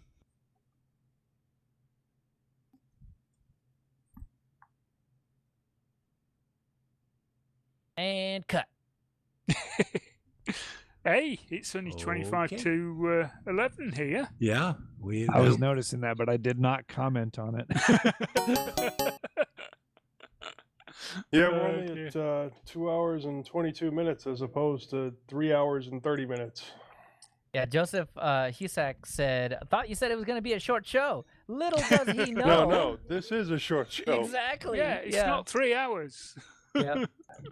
And but he does say, and I missed this, but he said, also late to chime in, but DroidCam is excellent with my first gen Pixel and new Pixel 4 on Linux. Great solution to the low Would supply, you get high demand out on of webcams. here? Come on. Yeah. I'm almost done. But yeah, man, it's really, it's so good. Oh. Yeah, no worries, Joseph. No, I wanted to shout you out mostly because I like to get back to all the feedback, and that was feedback that I figured we could talk about. And if you don't mind, I'll probably throw that feedback into the next show so you can be official. Sorry about that. My cat was bugging me, and I thought my mic was off.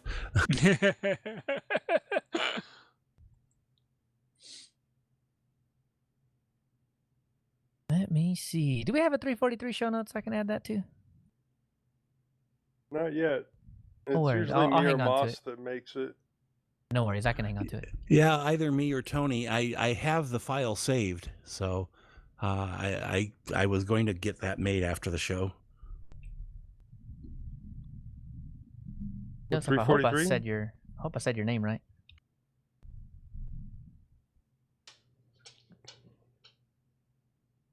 Got that in for the next show, just in case. Hopefully we get some John Wallace Saga as well. Just so I can keep putting that soundbite in there. I love it.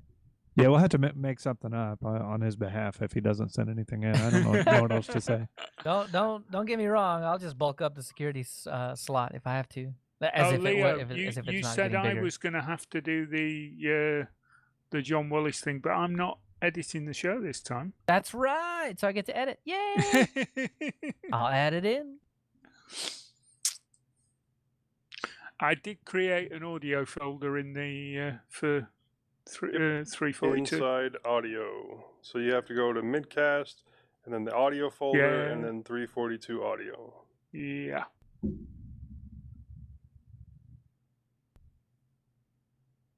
Joseph, I will remember that for the next show. So That makes me pronounce twitch it every right time you again. say that. What? Say what? Joseph. Oh. Yeah, true, right? Yeah. You only get the full name if you're in trouble. Oh no, the thing is that's not my name. Oh, your name is just Joe. On my birth certificate it says Joe. Oh. And then I have people that think that they're being formal or something and they start calling me Joseph and my eyeball starts twitching. Joseph.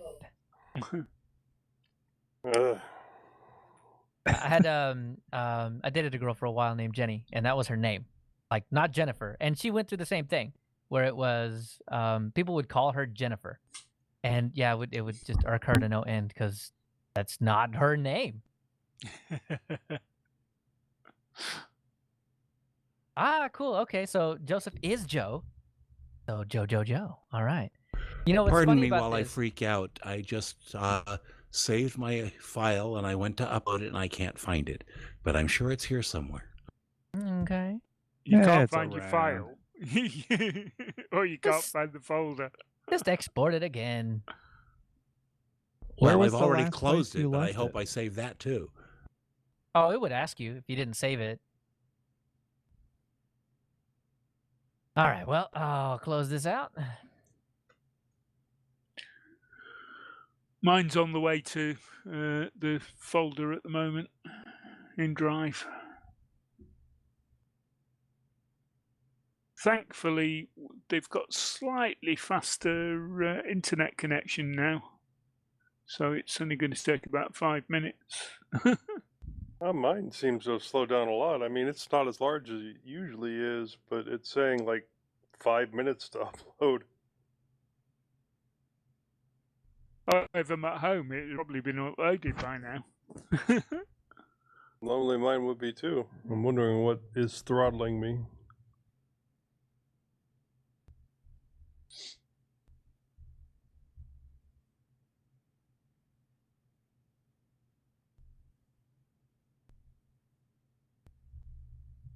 I'm still digging on this Chromebook with XFCE running on it. It's pretty cool. Yeah, try out that at least the first season of We're Alive. I will. It is really good. The time I have to listen to podcasts is not. But you know, if you a crank lot, it up, but if you crank it up to like 4x, it like quadruples your time. I have never been able to get on with. Well, you know, I could probably do like 1.5 or something. I could speed it up a little bit once it starts. I kind of like the intended cadence, even for people just speaking. I kind of hate to take it too fast, but I know it's not for everybody. I know that.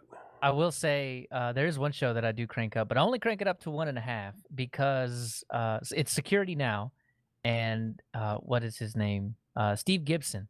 He already talks so slowly that you could swear it was at 0.5 to begin with. So 1.5 seems like mostly a normal cadence until Leo Laporte starts talking, and then it's just like boom, gone. He's pretty fast. Yeah, well, when Leo's you crank pretty him up fast. some.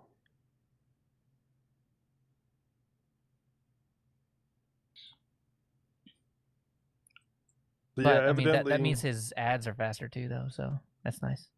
It's really strange how different people have different cadences in voice, because when I'm watching YouTube channels, quite often I'll speed it up to either 1.5 or 2 speed. And with some people, it's like Donald Duck if you go too fast. With Yeah. others, it sounds just like normal speech, because they're very slow and methodical with the way they talk. I do appreciate that on Security Now, though, because it turns a like 2 and change hour show into about an hour and a half, so I can actually digest it in a week instead of having to call it quits halfway through, so I can start listening to the new one.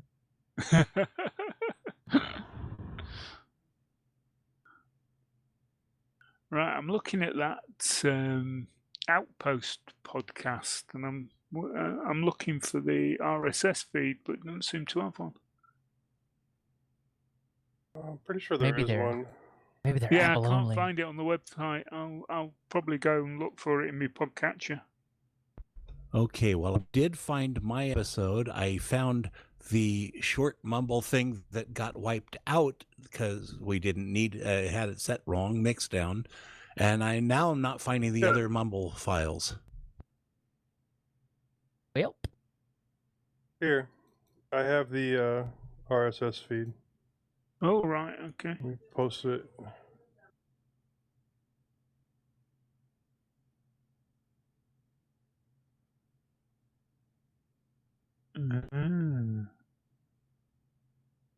wait, Gotcha. you did find 342? Moss? What? I think it's all uploaded now. Oh, okay, yeah. I was gonna say I thought you for some reason I thought you said you didn't find it. I was like, No, oh no, what are we gonna I do? did find 342. What I haven't found is my Mumble recordings Oh that I well, supposedly just made. outside of the hiccup you thought you might have had, I think that's it. I think we're good without Mumble, so no big deal. Well, I see mixdown.wave has already Yeah, been added, I but it's killed only the- 1 megabyte in size. Yeah, that so that I'm was the one I assuming started that's that not right. That Yeah, I was the think we're one I good. started that Tony said, no, don't use Mixdown. So I just turned it off and started a new one. But and so I just deleted that one, but I can't find the others. All right, ladies and gentlemen, I think I'm gonna go kill the live stream. Those of you that are still on the live stream, thanks for coming. You guys are awesome. See ya. Bye, everyone. Yeah, I'll go find that, and then I'll go edit the show notes. Okay, thanks, guys. Good time. Good night.